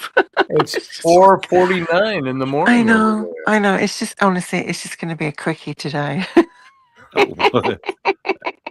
That's We take what she we can said. get. I just saw my car and I'm like, oh, I recognize that. Yeah. We were talking Yeah, about man. your Impala. Yeah, that thing. Wendy, hello. Nice to talk to you, by the Hello, way. sweetie. How are you? Hello, sweetie. Oh my God, she's a Doctor Who fan. Oh my God, do it again. Do it again. Hello, Oh. sweetie. Oh my God. Fuck. We had a guy in Kenny B's radio show, Tara Pitts, that would always Terry. want her to say the word naughty. And Wendy, if you can work it up, give us, it would be like, she'd say, oh, you naughty boys or something. And he'd say, He was very naughty. oh, yeah, there it is. Say it again because I was talking. He was very naughty. Naughty. Okay, hold on. Okay, so she sounds exactly like Alex Kingston from Doctor who plays River Song. Oh, You sound There you go. exactly She's a like big her. Doctor Who fan. Oh, so that's am a I. compliment. I'm a It is a huge compliment. Whovian. Yeah, me too. She's a Me too. Whovian. Yeah, I'm a Whovian. I've got 2 TARDIS sitting over here on my desk right now that I Oh keep all my kinds God. of bits and stuff and TADs and USB jump drives and everything in it. Hey, I- Rhonda I- Mason. I've been Welcome. a Whovian fan since Pertwee, 1973, which gives away my age. But oh my God, Yeah, that was back in the day. I love the old ones as well. Eccleston is where I actually started really getting back into Eccleston all. is who that's not old. That's new. No, Like he was the new Pertwee's Who. old. I no. liked Eccleston a lot. I also liked David. Tennant. Why am I going blank? You With have the to brown be a hair. original Tennant. Who, which is Well, Tom Hart- Baker. Well, even further back was the original. Hartnell, Troughton, Pertwee, Baker, Davison, Baker, McCoy. I got him. I think the other one this time of the night. McCann, Who's the one? David. What the You're heck was talking his about name? Tom David Baker. Tennant. Oh, and the other one you're talking about David Tennant. Yes, she's Tennant. right. I really liked David Tennant. I liked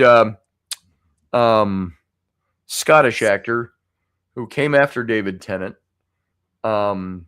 He was the doctor before they brought the woman on. No, Matt Smith came after David Tennant. Capaldi is my Capaldi, doctor. He Peter is Capaldi. absolutely outstanding. I loved him. Do you know the first movie I ever saw him in? I think it was one of his first movies. Came out in one of my favorite movies of all time. Very low-key British humor, but it was filmed in Scotland. Oh yeah, Is the no, movie Local Hero. that's right. And it was Yeah. with Peter Riegert. Just for context, if you ever saw Jim Carrey's The Mask, Peter Riegert played the cop in that. Well, he was a little younger in Local Hero, and he's a Texas oil guy in procurements of properties. Drives a Porsche, all of this, and they send him to Scotland to this little fishing village on the North Sea to acquire the properties because they want to build a refinery there, buy up all the properties. And he says, "What do I got to go? I use Telex that dates it for you." 1983, this movie came out. And as a more of a minor character in it was Burt Lancaster, old-time movie actor, big screen. He played the owner of Knox Oil and Gas in Texas. And he was the owner, lived in the penthouse on the big tower up there. But so you got Peter Riegert's character goes to Scotland to this little fishing village, drives in his rental car, and it's a little. They filmed it.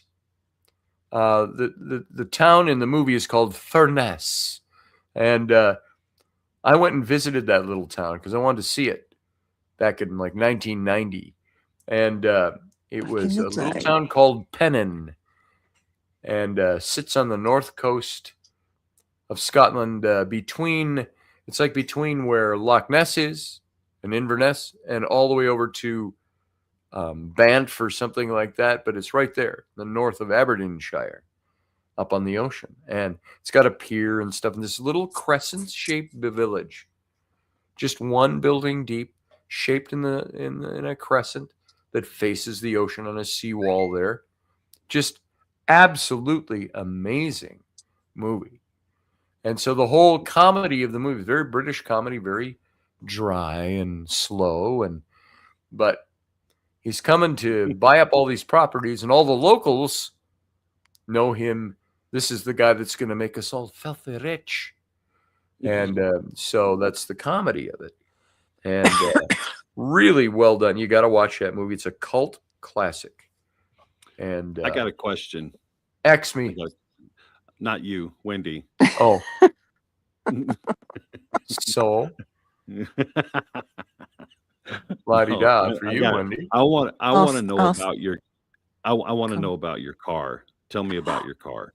Oh, well, she's from Alabama, so she's a redneck. Yeah. She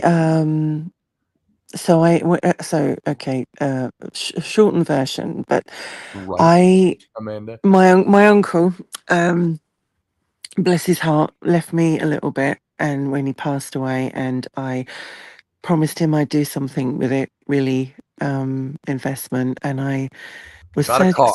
someone once said to me, "You'll never get a 67 Impala. It's a dream." And I said, "Well, watch me." Watch me. So I saw her on eBay, and I said, would you sell her to someone in the UK? And they said yes, and she's probably not going to sell for what we want, so we'll send you how much we want. And he did, and I was in Canada holiday at the time, and I actually bought an American car in Canada while I was there, and she came over, and I'd never done anything like this in my life before, and never even seen her, only saw photographs of her, and I was so lucky because she was original. She's a survivor. She's original. She's straight, and I'm the fourth owner. The original owner, Edgar, had bought her for his wife and for Christmas, and they'd wrapped her in a big red bow on Christmas Eve, and Mhm. the lady Sarah, she'd driven it for 4 years, and then she passed away, and he kept it as a tribute. Eventually persuaded to sell it, sold it to a friend. He took care of it, eventually sold it to Charlie Van Valkenburg, who actually owns Pitbull Products, makes parts for the space station. And he sold it to me. And I brought her over, and everything I had I put into her, and she became the first original supernatural tribute car in the UK. And she has made people's dreams come true. She's done weddings, birthday surprises, comic cons, press drops, and we did one this week, 30th birthday prezi, for somebody, and she is incredibly loud. You can hear her long before you see her. And yes, Right. she's a two-door, but that doesn't seem to matter because, I mean, she's the muscle version, and the muscle version, although that's the original picture of her, she doesn't look like that now. But she was the original. Muscle versions keep their money a lot more, and so for me, she's when you're in her and she's so loud, it's better than sex because everybody's looks and the Everything's vibration an entendre. When you're and in her, she's so loud. Better than. Yeah, never mind. and the vibration is, I mean, they agreed with me when I took my friend out in her this week, and he said, "Oh my God, Wendy, this car is just like something else." But sadly, I may have to sell her because if I can afford to study in Canada or the United States, I don't know yet. I would need to sell her, and she was always an investment. And it will break my heart because I would love to bring her back to America and go down Route 66, but I don't think that's going to happen. But that That'd would be be fun. Why nice not? I don't know why not. I mean, you because can I make can't that happen. afford to come over there and bring her. Oh, I see. Okay, I So see. That We'll have sucks. to work that out. it's just, I mean, it would be great to bring her home, but she, like, so every member, well, no, rephrase that. The Comic Cons I've done, I've met people like Richard Armitage, Richard Dean Anderson, Amanda Tapping, Jason Momoa. Most of the Supernatural team have sat in her and signed her personally, so I've been incredibly lucky. I just got a few of them left, not many, just about 3 or 4. But for me, a young guy came to see her. He had an inoperable brain tumor, and that brings things home to you, and you feel very, very humble. And he just said, can I sit in her?" And I said, "Sure you can." And that to me was just, she's a dream maker, and that cool. to me was just, making someone's dream. Right. The Make a Wish Impala. Here Yeah. is the Basingstoke Comic Con. Yeah. with a good picture of her. I'm going to copy the image. Oh, can I I- copy it? It Or do used I to be called Basingstoke, but now it's called Basingstoke. Comic Con Conventions. But yes, I'm very grateful. I mean, I've she's opened my life to so many things. But as I said, this might be my last year for having her. Mm. Wow. And you're planning on making that move pretty soon then? I am, yes. If I can, I'm going out to Calgary, all being well, in February. And if I can financially do it, she will go up for sale this year. She'll go up for sale this year. Hmm. Wow. Hmm. That is a beautiful car. She is really, Thank really you. pretty. She I'm is very proud gorgeous. of You her. really, really made the effort to keep her in good shape.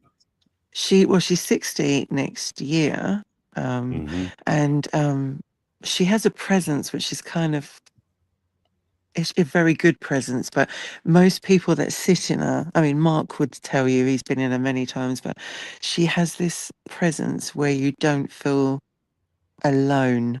But Hmm. she also, like, when you open the I have a video of her which obviously I can't show because I can't send anything out, which is a bit bad about StreamYard that you can't actually do.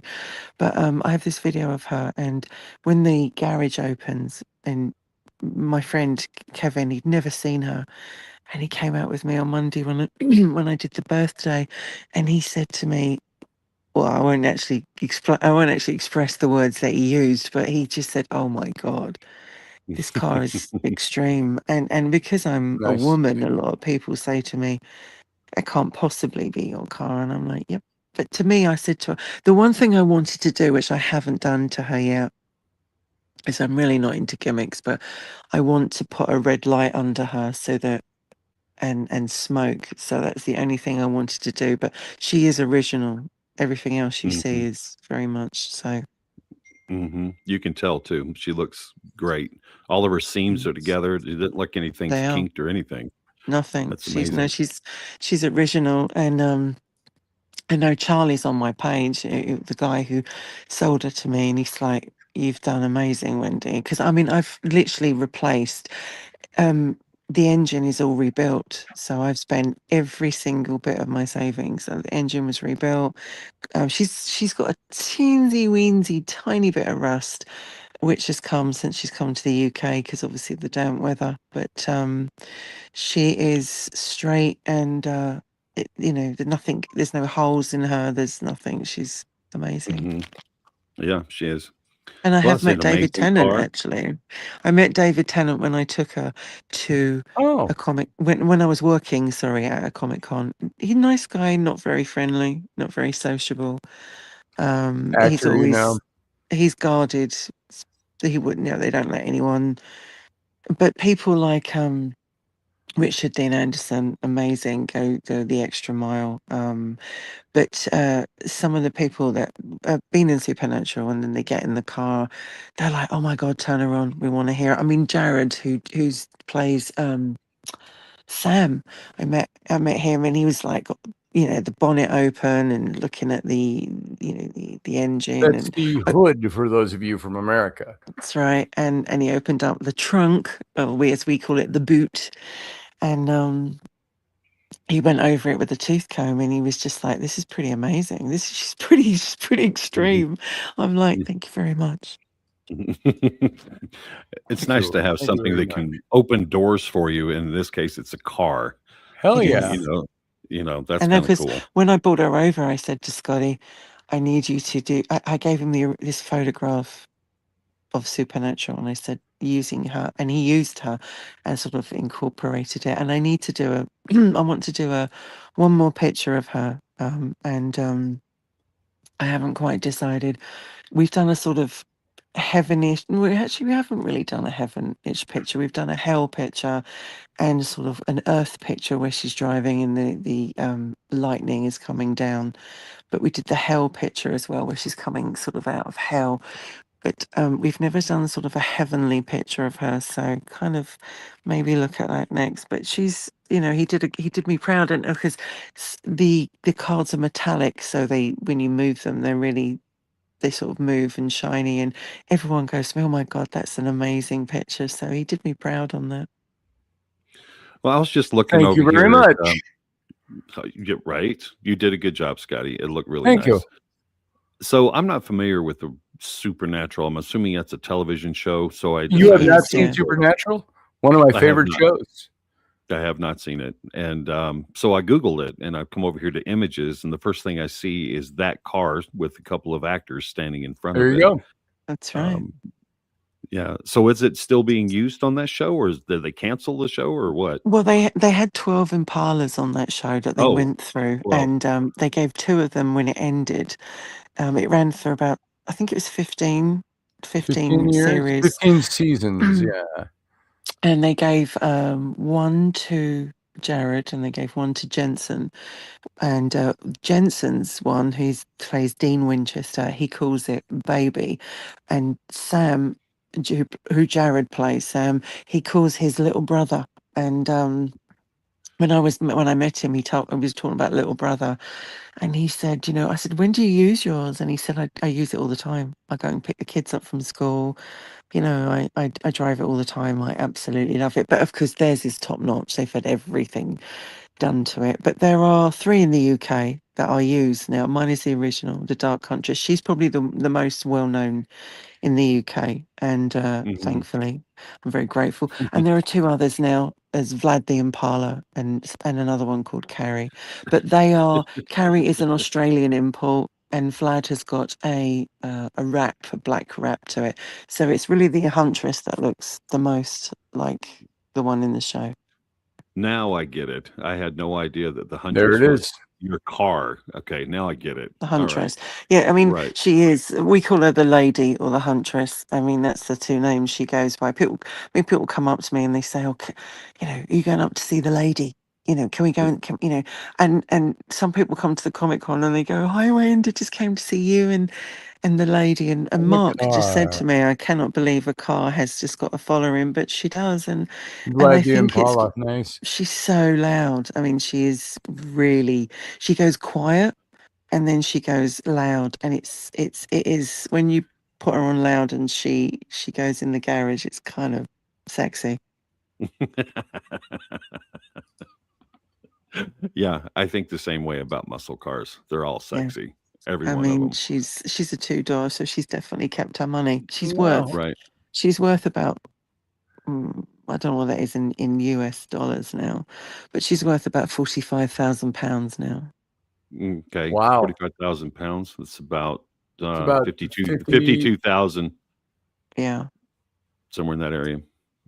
a lot more in I am Canadian. looking for our Robertson folder and I cannot find it. How could you not find that? That I should be don't know right where I there. stored it. I'll find it when I need it. I was just going to look up a picture from Robertson.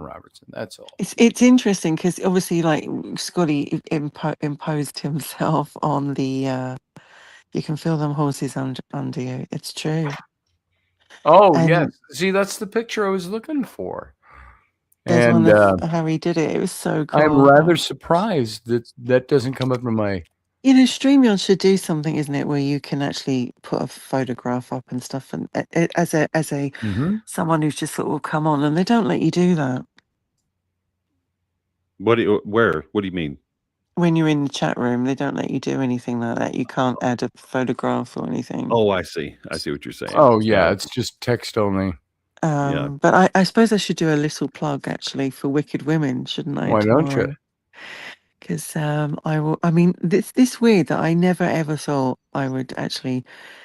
I started off with Strangely Us with Mark English as a little podcast we used to do, and then Scotty and I said, we've been wanting to do something for so long, and we talked about it, and I said, well, we should just do something with Robertson, and that's how the name came up, Mhm. and Scotty's the master of the, he's very practiced, he's very easy, he's got a voice like honey. And I remember when I first started doing R&R, I was terrified. I was like, don't leave me That's on the right. screen on my own.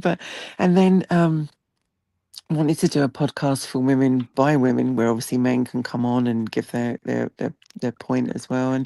And so Scotty and I talked about it, and he came up. I said I wanted something with the name Women, and he said, "Well, why don't you just do Wicked Women?" And so that's where the name came from. And we've been going. I think it's almost 3 years, Yeah. 2 years or something coming up. About 3 years ago. And so it's on tomorrow night, 9 o'clock UK, which is 2 o'clock Mountain, if I'm right. Is it 3 o'clock Central and 4 Eastern? I think that's right. And tomorrow we're doing Where do I hear this at? Where do I find it? Well, you can find us on YouTube under Wicked Women 888. Okay. And you can also find us on Facebook as well, and obviously through StreamYard. And so tomorrow we're doing a show called The Serpent Queen, and then next week Mark English will be with us, and it's called A Taste of the Paranormal. So it's about his experience of being a paranormal investigator. So And he's that'll not be big quite- into the paranormal. He's He's more not. history. Yeah, So it'll be an interesting show. and so Well, I'll just subscribe there. that's very kind of you. I So cannot find our Robertson someone's files. don't tell me someone's deleted it, sir. No, it's here somewhere. I've never met Alex Kingston though. I'd like to meet her. I actually think her chemistry with Capaldi in the Twin Towers was so much better than Matt Smith's. I agree with you. I absolutely agree with you. It's it's almost as though, well, let me back up here. I saw an interview with Alex and a couple of other people in which she basically said that when she first came on the show with Matt Smith, that she really wasn't expecting to do anything other than right. just the 2 or 3 episodes, and then Mm. Davies brought her back, and I think it took her by surprise. And she said that during that she was able to get more involved in the character, and I think that's the evolution that we saw in her as she went on with Capaldi. She was brought in she was brought in. Stephen Moffat created a character, and then Moffat did. I thought it was Davies. Moffat created a character, and she was in the library, the silence in the library when Davis was still running it. Mm-hmm. When he left, Moffat took over, and he brought her back quite a lot, and only he was allowed to write for her.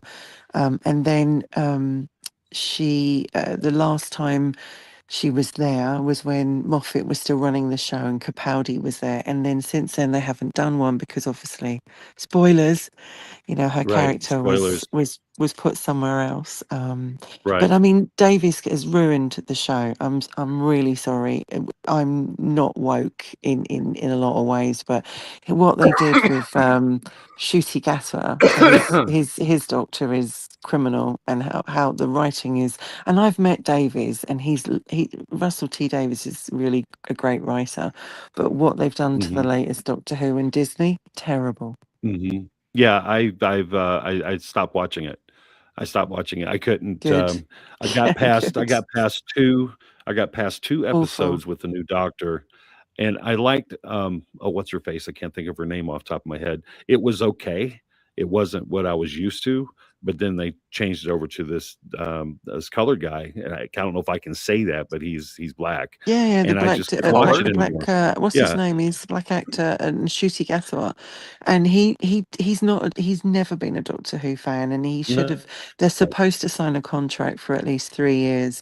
He didn't, and he said, "I'm only 32. I'm getting old. I need to go and do more things." So he came out, and I think he came out because also Disney, he saw how dire the series was and what Disney did to it. So I think Disney no longer has a contract, and I think they're hoping that the BBC and Amazon, or BBC and someone else, starts to work at it. But from a long-term Whovian, I mean, as I said, I've been watching since '73, which is Pertwee.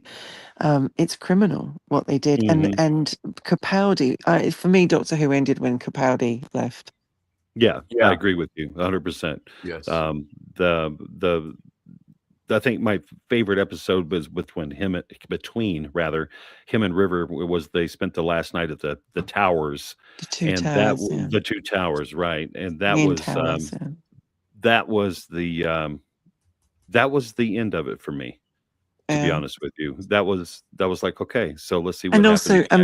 mean, I thought it was extraordinary. Sorry to be such a Whovian, folks, but when Bill Potts, she was turned into Mhm. a Cyberman. Right, That was which is just bullshit.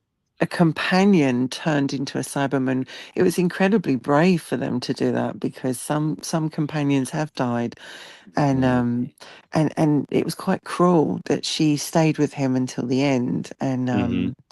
and you see her die next door to him, and obviously he goes on to regenerate into Jodie Right. Whittaker. No, Jodie Jodie Whittaker. Whittaker could have been an amazing doctor, but she had terrible writing. Yes, she did. That was it. I mean, it was terrible writing. It really was. I was looking forward to Doctor Who, transforming into a woman. I was Mm. really looking forward to that. See, And I then they didn't came up agree with with that. Jodie. You Never. didn't? I should always be a guy. James Bond should always be a guy. Doctor Right. Who should always be a guy. But I did see that Jodie made an impact, because little girls could dress as the Doctor. But I don't agree.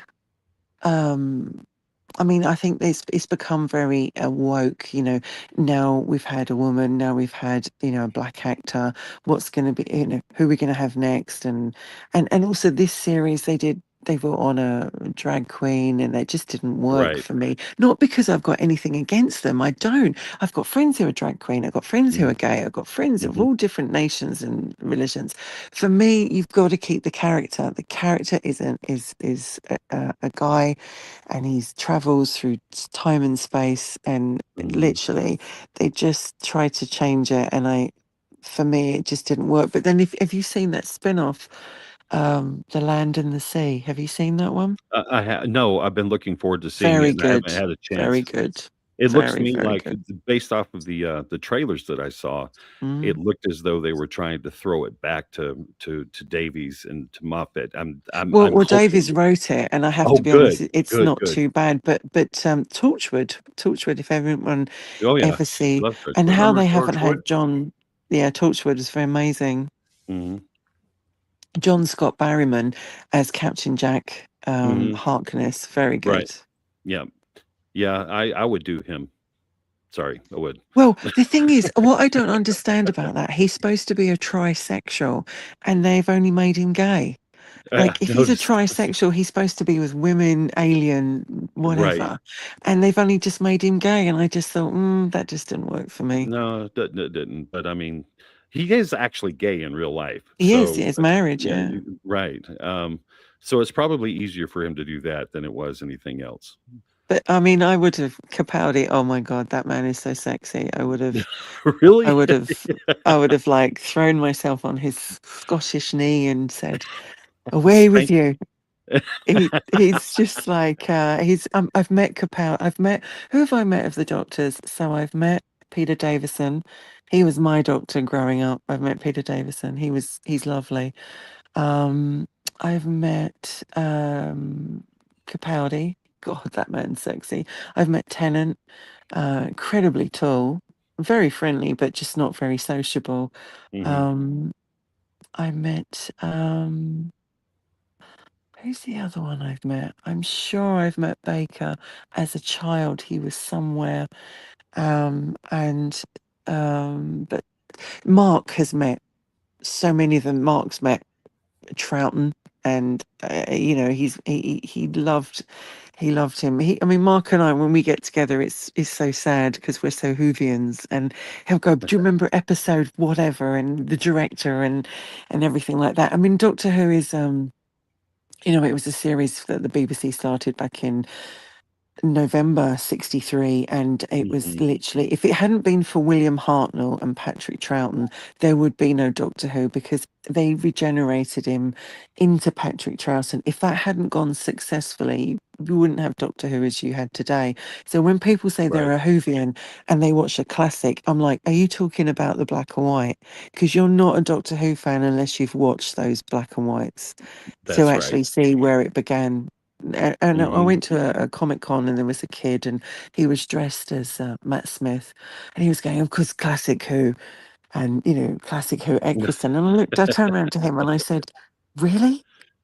Classic Who is Eccleston?" And he looked at me and he goes, well, yes. And I'm like, so you've never seen William Hartnell or Patrick Troughton, John Pertwee, etc., etc.? But no, that's old Who. And I said, you cannot be a Whovian unless you've watched, the whole of it. Right. Because these ladies, I mean, look, let's say the technical prowess of the time didn't allow Mm, for the science fiction to really come out the way they wanted it to no. with their costumes and stuff. But the storyline was always great, and the actors were always great. They were classically trained, so they did a great Did job as you far as see the I'm one concerned. where they brought back Doctor Number One with Peter Capaldi, although I it was a did. different actor, and he said to the Mhm. companion at the time, "You're going the right way, young lady, for a smack bottom." And Smack bottom. and Capaldi says, "Can we just forget you heard that? That was so funny."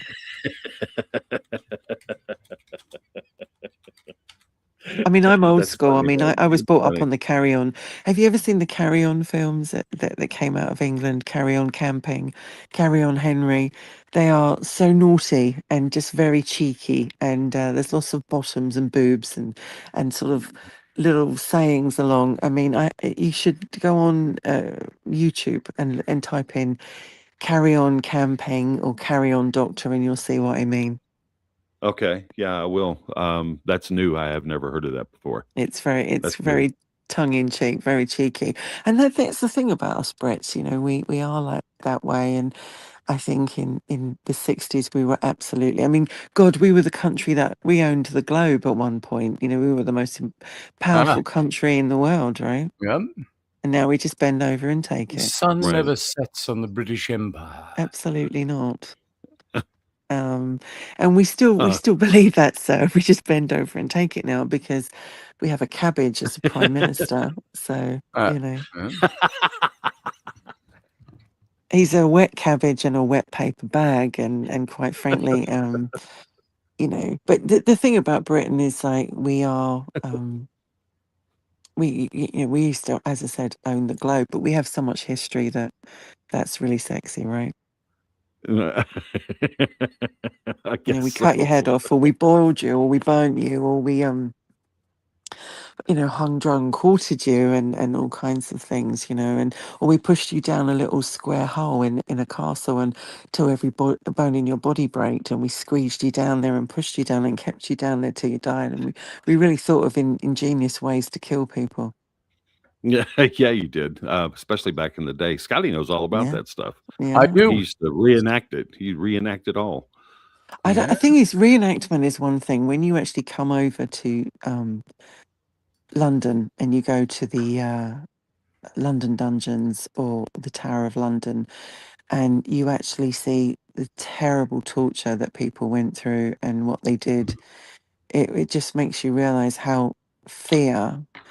I mean, we need that now, like to keep people alive, but we don't have anything like that now. But the last person that was executed in the Tower of London was in the 40s. There was a shot by firing squad, and they, the Tower is still a working prison. They still could take people for treason and keep them in the Tower. An interesting thing, I must do a show on Roberts and Robertson or Wicked Women on the Tower of London, because I'm sure people would find it fascinating. About Speaking the of Robertson, hmm are hmm you two planning on doing that anytime soon again, Tuesday. or is Yeah. that you guys do it Mm. all the time and I didn't know about it, Scotty? No, we're just starting it up again. Oh, I see. It's Okay, been almost gotcha. a year and a half since or about a year and a half since we did Well, our we had last to take show. a sabbatical because my partner in crime was not at all well, and Yeah. I also think it wasn't always easy for him to do the show. It wasn't always easy for me to do the show, and easier probably for me than it was for Scotty because at the time it was and the situation he was in. But Mhm. yeah, we always wanted to bring it back, and I think people enjoyed it, and looking forward to bringing it back with a new energy. Well, he's got some new audio that I think he sounds fantastic. By the way, Scott, your audio is really up there now. Oh, It's, fantastic. It's good to yeah, hear.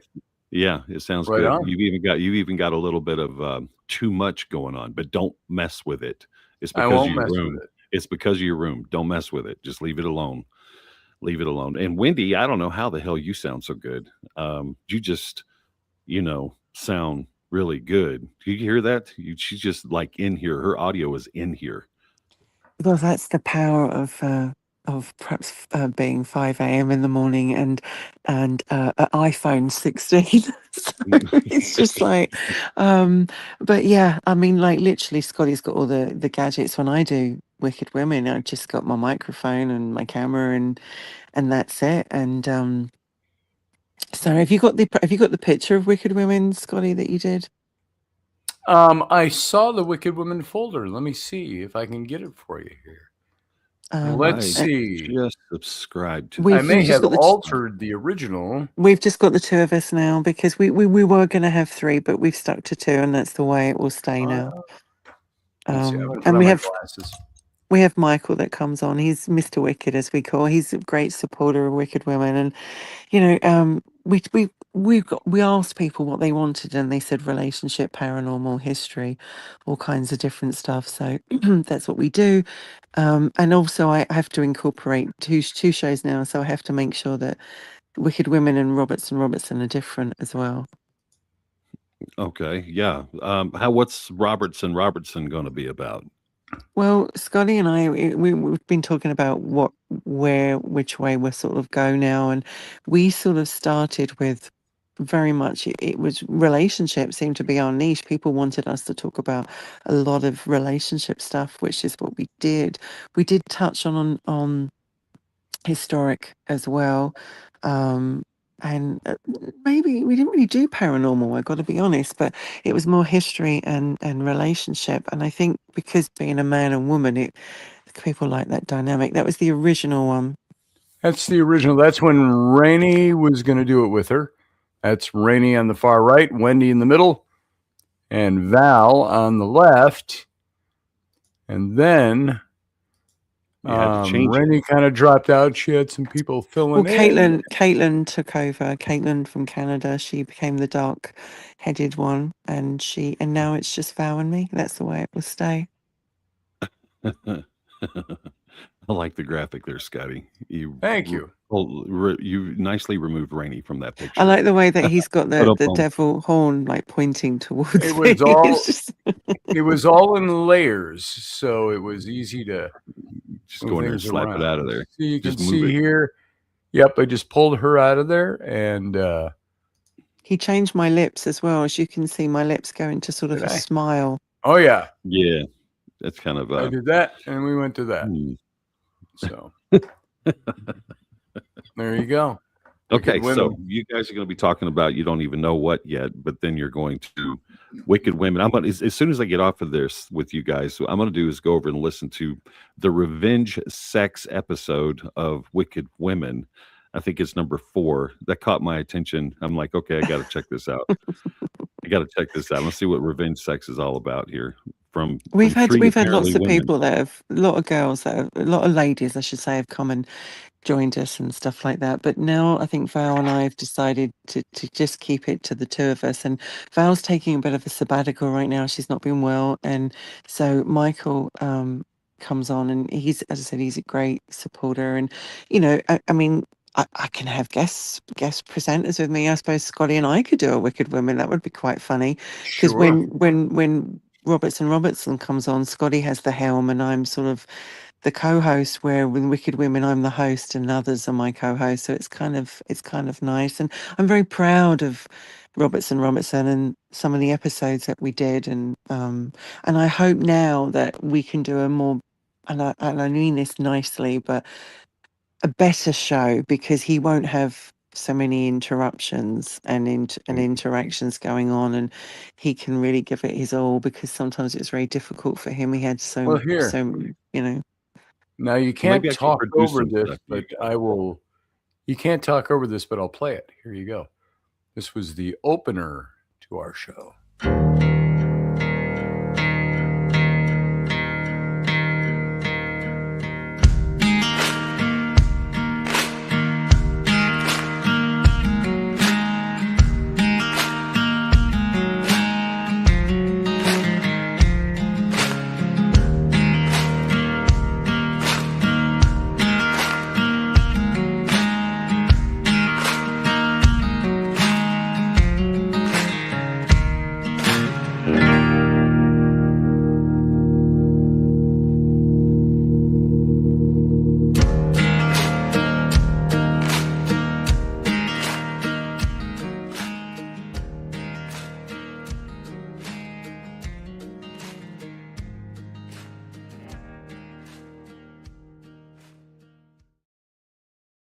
You had to And rotate then, it of and go the course, whole way. I love that music. Too and then long. of course, Wendy did this.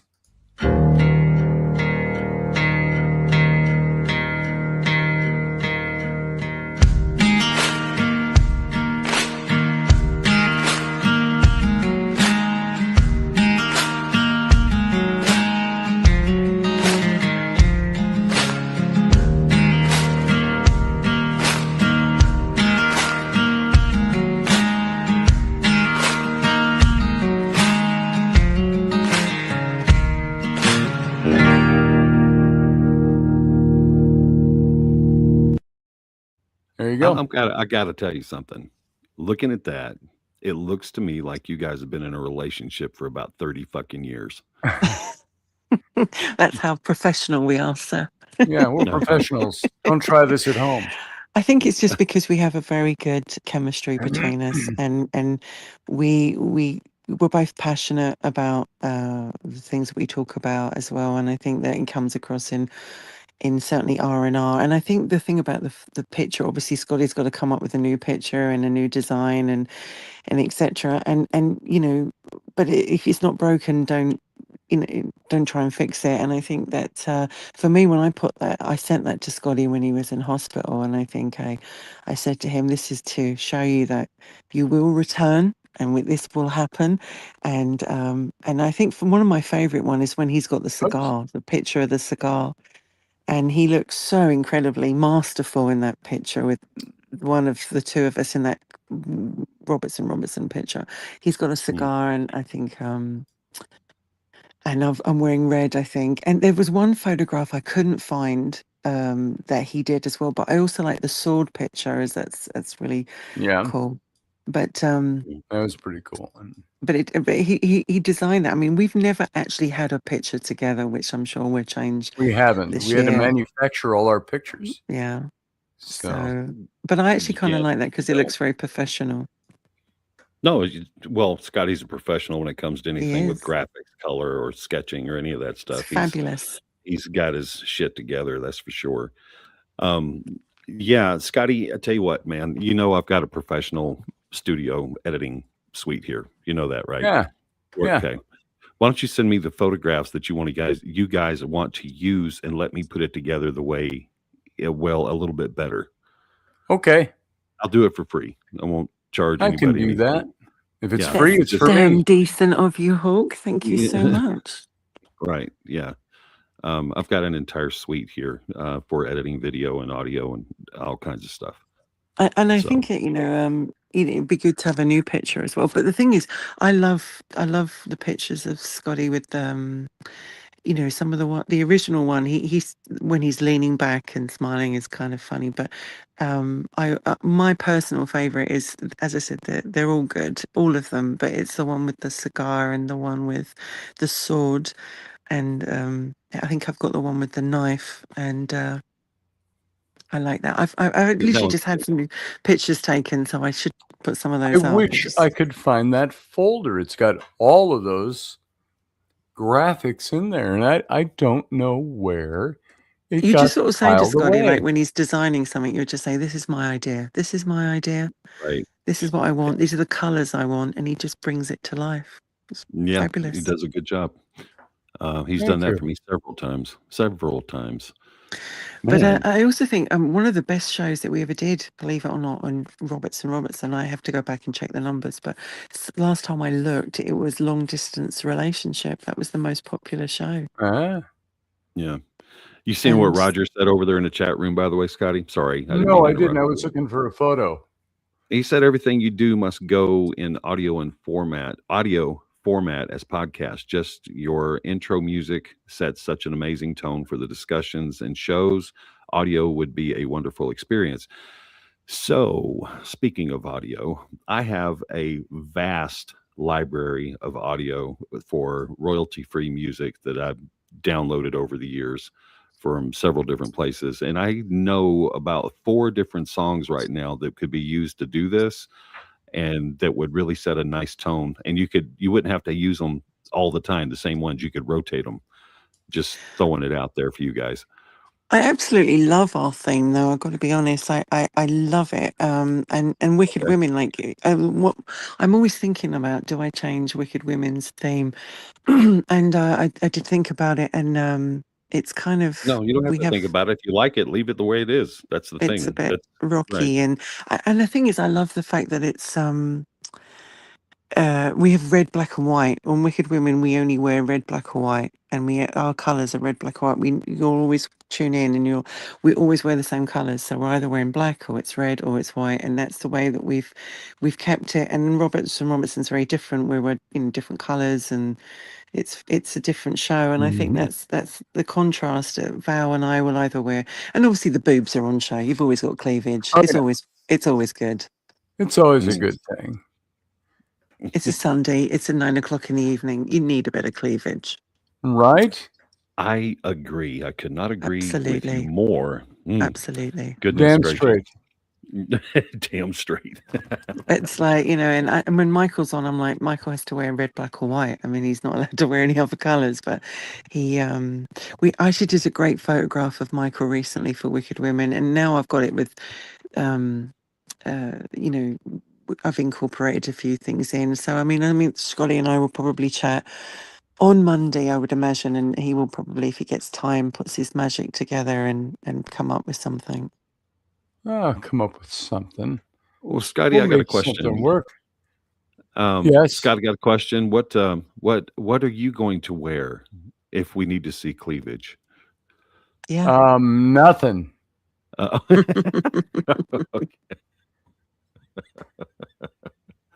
Okay. I am. We want to make sure I'm going to tune out on that one. Yeah, really. Yeah, he's got to think up a wardrobe now, because the thing about when you're on the internet, you're out there forever unless you delete it. So Mhm. my thing is, you might as well look good, and Right? and so and if you look back at Robertson, there were some shows that he was literally running to do that show, and then he would run off to do Yeah. something else. But some shows he did have time to himself, and he had the old jacket and hat on. He looked fabulous. Yeah. Suit So and you got a tie thing and- for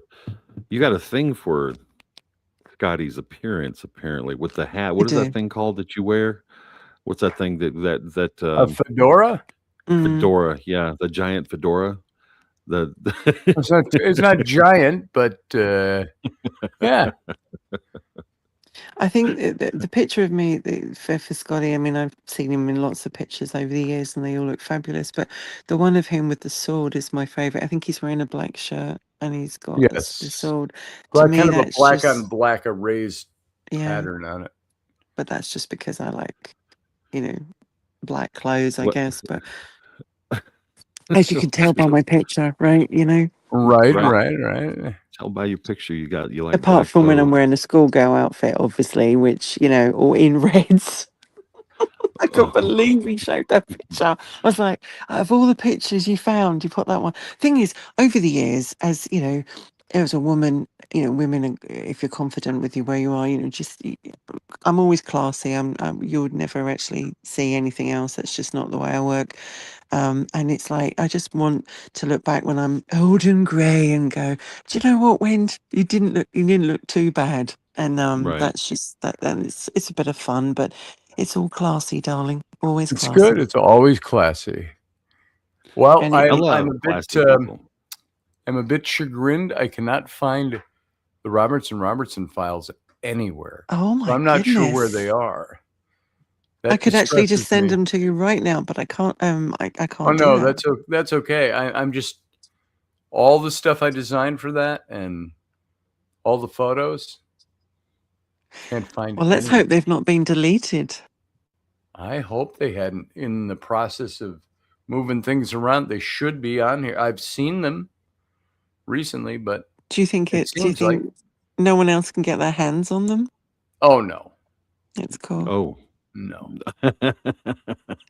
That'd be the first thing that'd be deleted. delete. No, nobody would have done anything like that. But See, I look even in your folder. I look in the Odyssey Radio folder, the Subspace Radio folder, And that's the which thing, you we was. have to change that because we're not with Odyssey Radio anymore. I know, So yeah. I'll have to make some changes on that. But I don't find it in anything. What is Um, Odyssey Radio? That was Russ Haslage's network, internet network. Okay. And I think when we started He's my Wicked Star Women, Trek guy.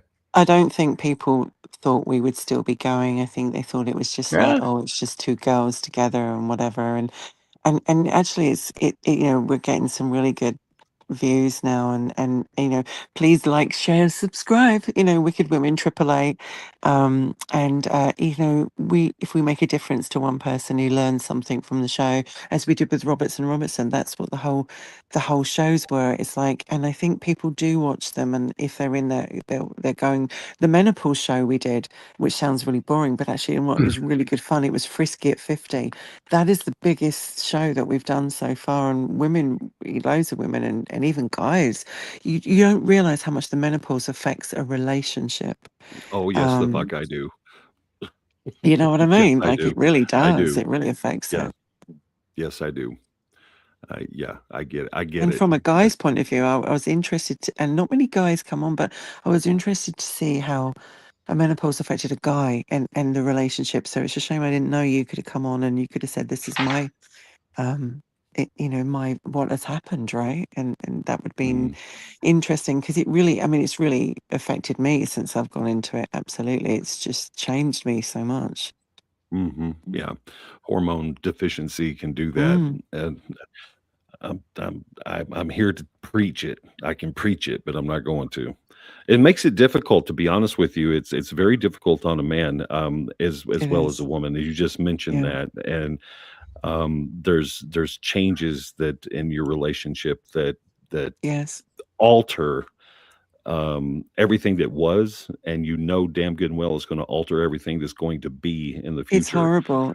It's kind of Right. like sometimes you died as a woman, and it's really horrible. And I'm just discovering all that now. And unfortunately, there's not a lot of hormonal drugs that I can take over here. So it just doesn't agree with me. So it is horrible. But I think that's one thing I wanted to do in the show was and it's something we may take up and look again as well. And as women, we Wicked Women's idea is that we bring the show, what affects women by women, and the men can come in and join us and give their version of it. With Roberts and Robertson, it's very much about two people looking at a subject from a relationship perhaps point of view or a historic point of view. It's I try and keep that differently so that when you watch the two shows, they are slightly different. Although being with Scotty has obviously rubbed off on me, and that's for sure.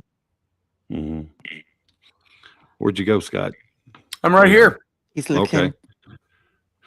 He's still trying But to yes, figure out where please he did come with all and these join images. us if I'm going everyone's to. free tomorrow afternoon. Yeah, I'm going to. American. What time is that again? You said 2 So p.m. if you where Mountain are time, you? right? It'd be 2:00 Mountain. Right. I am 20 miles east of the Wyoming border in the panhandle of Nebraska. Yeah. So, in other words, mountain time. Yeah. And then it would be 3:00 Central, 4:00 Eastern, I think. Hello, Michael. Central Eastern. Oh, so it's 2:00. It'd be 2:00. I've just seen Michael's on. Hello, Michael. I've just literally found the comments. I was going to mention the theme music, says Michelle. What is it about the theme music, Michelle? Yes, he would definitely take off the skull cap for Robertson. I know he will. I don't know. I love the Scott, fact that he's got our flags. Oh, me? I love that. Yeah. You want me to take it off? For Robertson. Yeah, during Robertson, yes. During Robertson, sure. Put your fedora on. Yes. Or something. It's Might gotta have be hair black back and by red. then. Well, not by next week, but Get you a wig, man. Get you a wig. That'd work. Nice blonde Wendy, wig. tempt me to take my hat off. Well, I think you should grow your hair back because I think it'll grow back stronger and healthier now for sure. And if it doesn't, you can just shave it off again, right? That's right. That's right. The power of the beanie. There it is. That's his Bruce Willis look going on there. Oh yeah, Bruce Willis. Yippee-ki-yay. hat on Yeah. all day. Woo. See, it's growing in. It's white. See how white it is on the sides? Yeah, But it also, is. as I said, don't forget your hair is always 8 to 9 months behind you. And you've been through a lot of ill health and a lot of shocks and a lot of stress. So your hair reflects that. Well, they said when they intubated me and they put me in a little coma way back a year ago, they said it makes your hair fall out. I When didn't they know that. screwed your life up. And but that it'll grow back, and it just never grew back. It got thinner. But there are all last those products that people swear by, and you know the hair regrows, and it's a lot about stimulating the old hair follicles and making them Right. come back, right? Well, I've said it a few times. The stuff that Matthew McConaughey talks about. He said it saved his hair, and he just stands by that stuff, and has all the All pictures. right, for all it. right, all right. You got to do But to it. get the You didn't do initial it right, Wendy. starter package for that, to do that, $165. Yeah. I'm like, oh, really? This is where you need an Amazon list, and you put up an Amazon list of where you need, and people go, "I'll get that for you." There you go. There you go. So No, I'm that was thinking about a really good attempt at all right, all right, all right. All All right, right, all all right, right, all all right. right. Yeah. Although I mean, I don't do anything good. My accent is not good enough to do that. But you know, people go on about how sexy Matthew McConaughey is, and he is in lots of ways. It's his voice which is very sexy for me. I love the accent. Michelle Cannon Freedom. I subscribe to medicine from Mother Nature, no chemicals. Okay, so what do you use for hair growth? Restoring old hair follicles. That's supposedly what they say with Matthew McConaughey's stuff, that it's all natural. He's very much a natural guy, isn't he? He likes all that stuff. I Will Live That's Forever a is neat- here. Hello from Las Vegas. Hey, how you doing? That's Dave, isn't it? That's Dave. That's Dave, my fellow Capricornian. Yes. What star sign are you, Hulk? I am a Libra Scorpio. Oh, are you on the cusp? I am What, the 23rd or 22nd? 23rd. I was engaged to a man who was the 23rd of October. 4.5 years of a difficult relationship. But yeah, he Libra Scorpion. He was more Scorpion than Libra. And it depends what your rising sign is, though. I do all the old Right. astrology charts and stuff like that. I'm probably more Scorpio than I am Libra, to be honest Ooh. with you. Yeah. Yeah, All I can go to the signs. dark side pretty easily. Ooh. See, He I'm is an the earth dark sign. side. I'm a Capricorn, so with a Taurus rising, and so I'm pretty down to earth, pretty grounded. If I say it, I mean it. I do it. Mhm. Blunt. Well, guys, you know what we're going to do? We're going to I'm wrap gonna this up. leave. Yes, I'm going back to sleep now. What This time was is it fun. there? It's 7:49 in the no, it's 5:49 in the morning. 5:49. I'm going back to sleep. But Yeah. I'm glad I could join you guys, and thank you so I'm much sure glad you joined us. for having me. I'm just I'm looking forward to seeing you all later on tomorrow. Yeah. Well, Right on. stay awake for 5 minutes. Okay. Yeah. right. Stay awake for 5 minutes. There we I've go. been told I'm going to get 5 out of here. minutes. 5 All minutes. right. That's all it takes is 5 minutes. It's anyway, just To get out of here? Yeah. See you I'll tomorrow. see you guys later. All right. Bye, See you, guys. bro. All right. And Wendy, I will I'm going to give you a call. I said that quietly and fast so nobody could Yeah. hear it. So stay awake for a few minutes and I'll give you a call. I didn't hear that because it's all gone quiet on me. Oh, that's all I right. cannot hear you again. That's all right. I'm going to exit this show. I'm going to send you away and I'll talk to you later. Not much later, but later. You still there or are you gone? Oh, she's gone. All right, remove. All right, folks, here's what we're going to do. We're going to wrap this up. I want to thank you all for being here. The last hour was interesting, and the first hour was interesting. When did we start this? 2 hours ago. Yeah, we went 2 hours tonight, I think. No, we started at 9. So, yeah, I'm dragging. My butt's dragging because we usually only do about an hour and a half after the captain's log. And I appreciate everybody coming here and all of you who are still here. So, love the show. I love you too, Michelle. Thank you. Rogers is Nighthawk. This was a nice way to spend a Saturday night. Thank you, Scotty, and have a good night, says Roger. You are welcome. And anybody else sneaking here I did not see other than David? Michael Lee Brewer was here. Oh, I heard them say his name. I was looking for files, and I couldn't find him. Michael, how you doing? Don't know if you're still there, but boom. And you're going to mention the theme music. Amanda Berry. Amanda Berry's still there? There you go. Well, let's get out of here, folks. Thank you for being here. I appreciate the fact that you give me your time. Rhonda Mason is still here. Good night, Rhonda. Nice to have you here. And, well, that's it. That's all I got. So let's do a little out. And we'll take it from here. All right, everybody. Good night. Stay the course.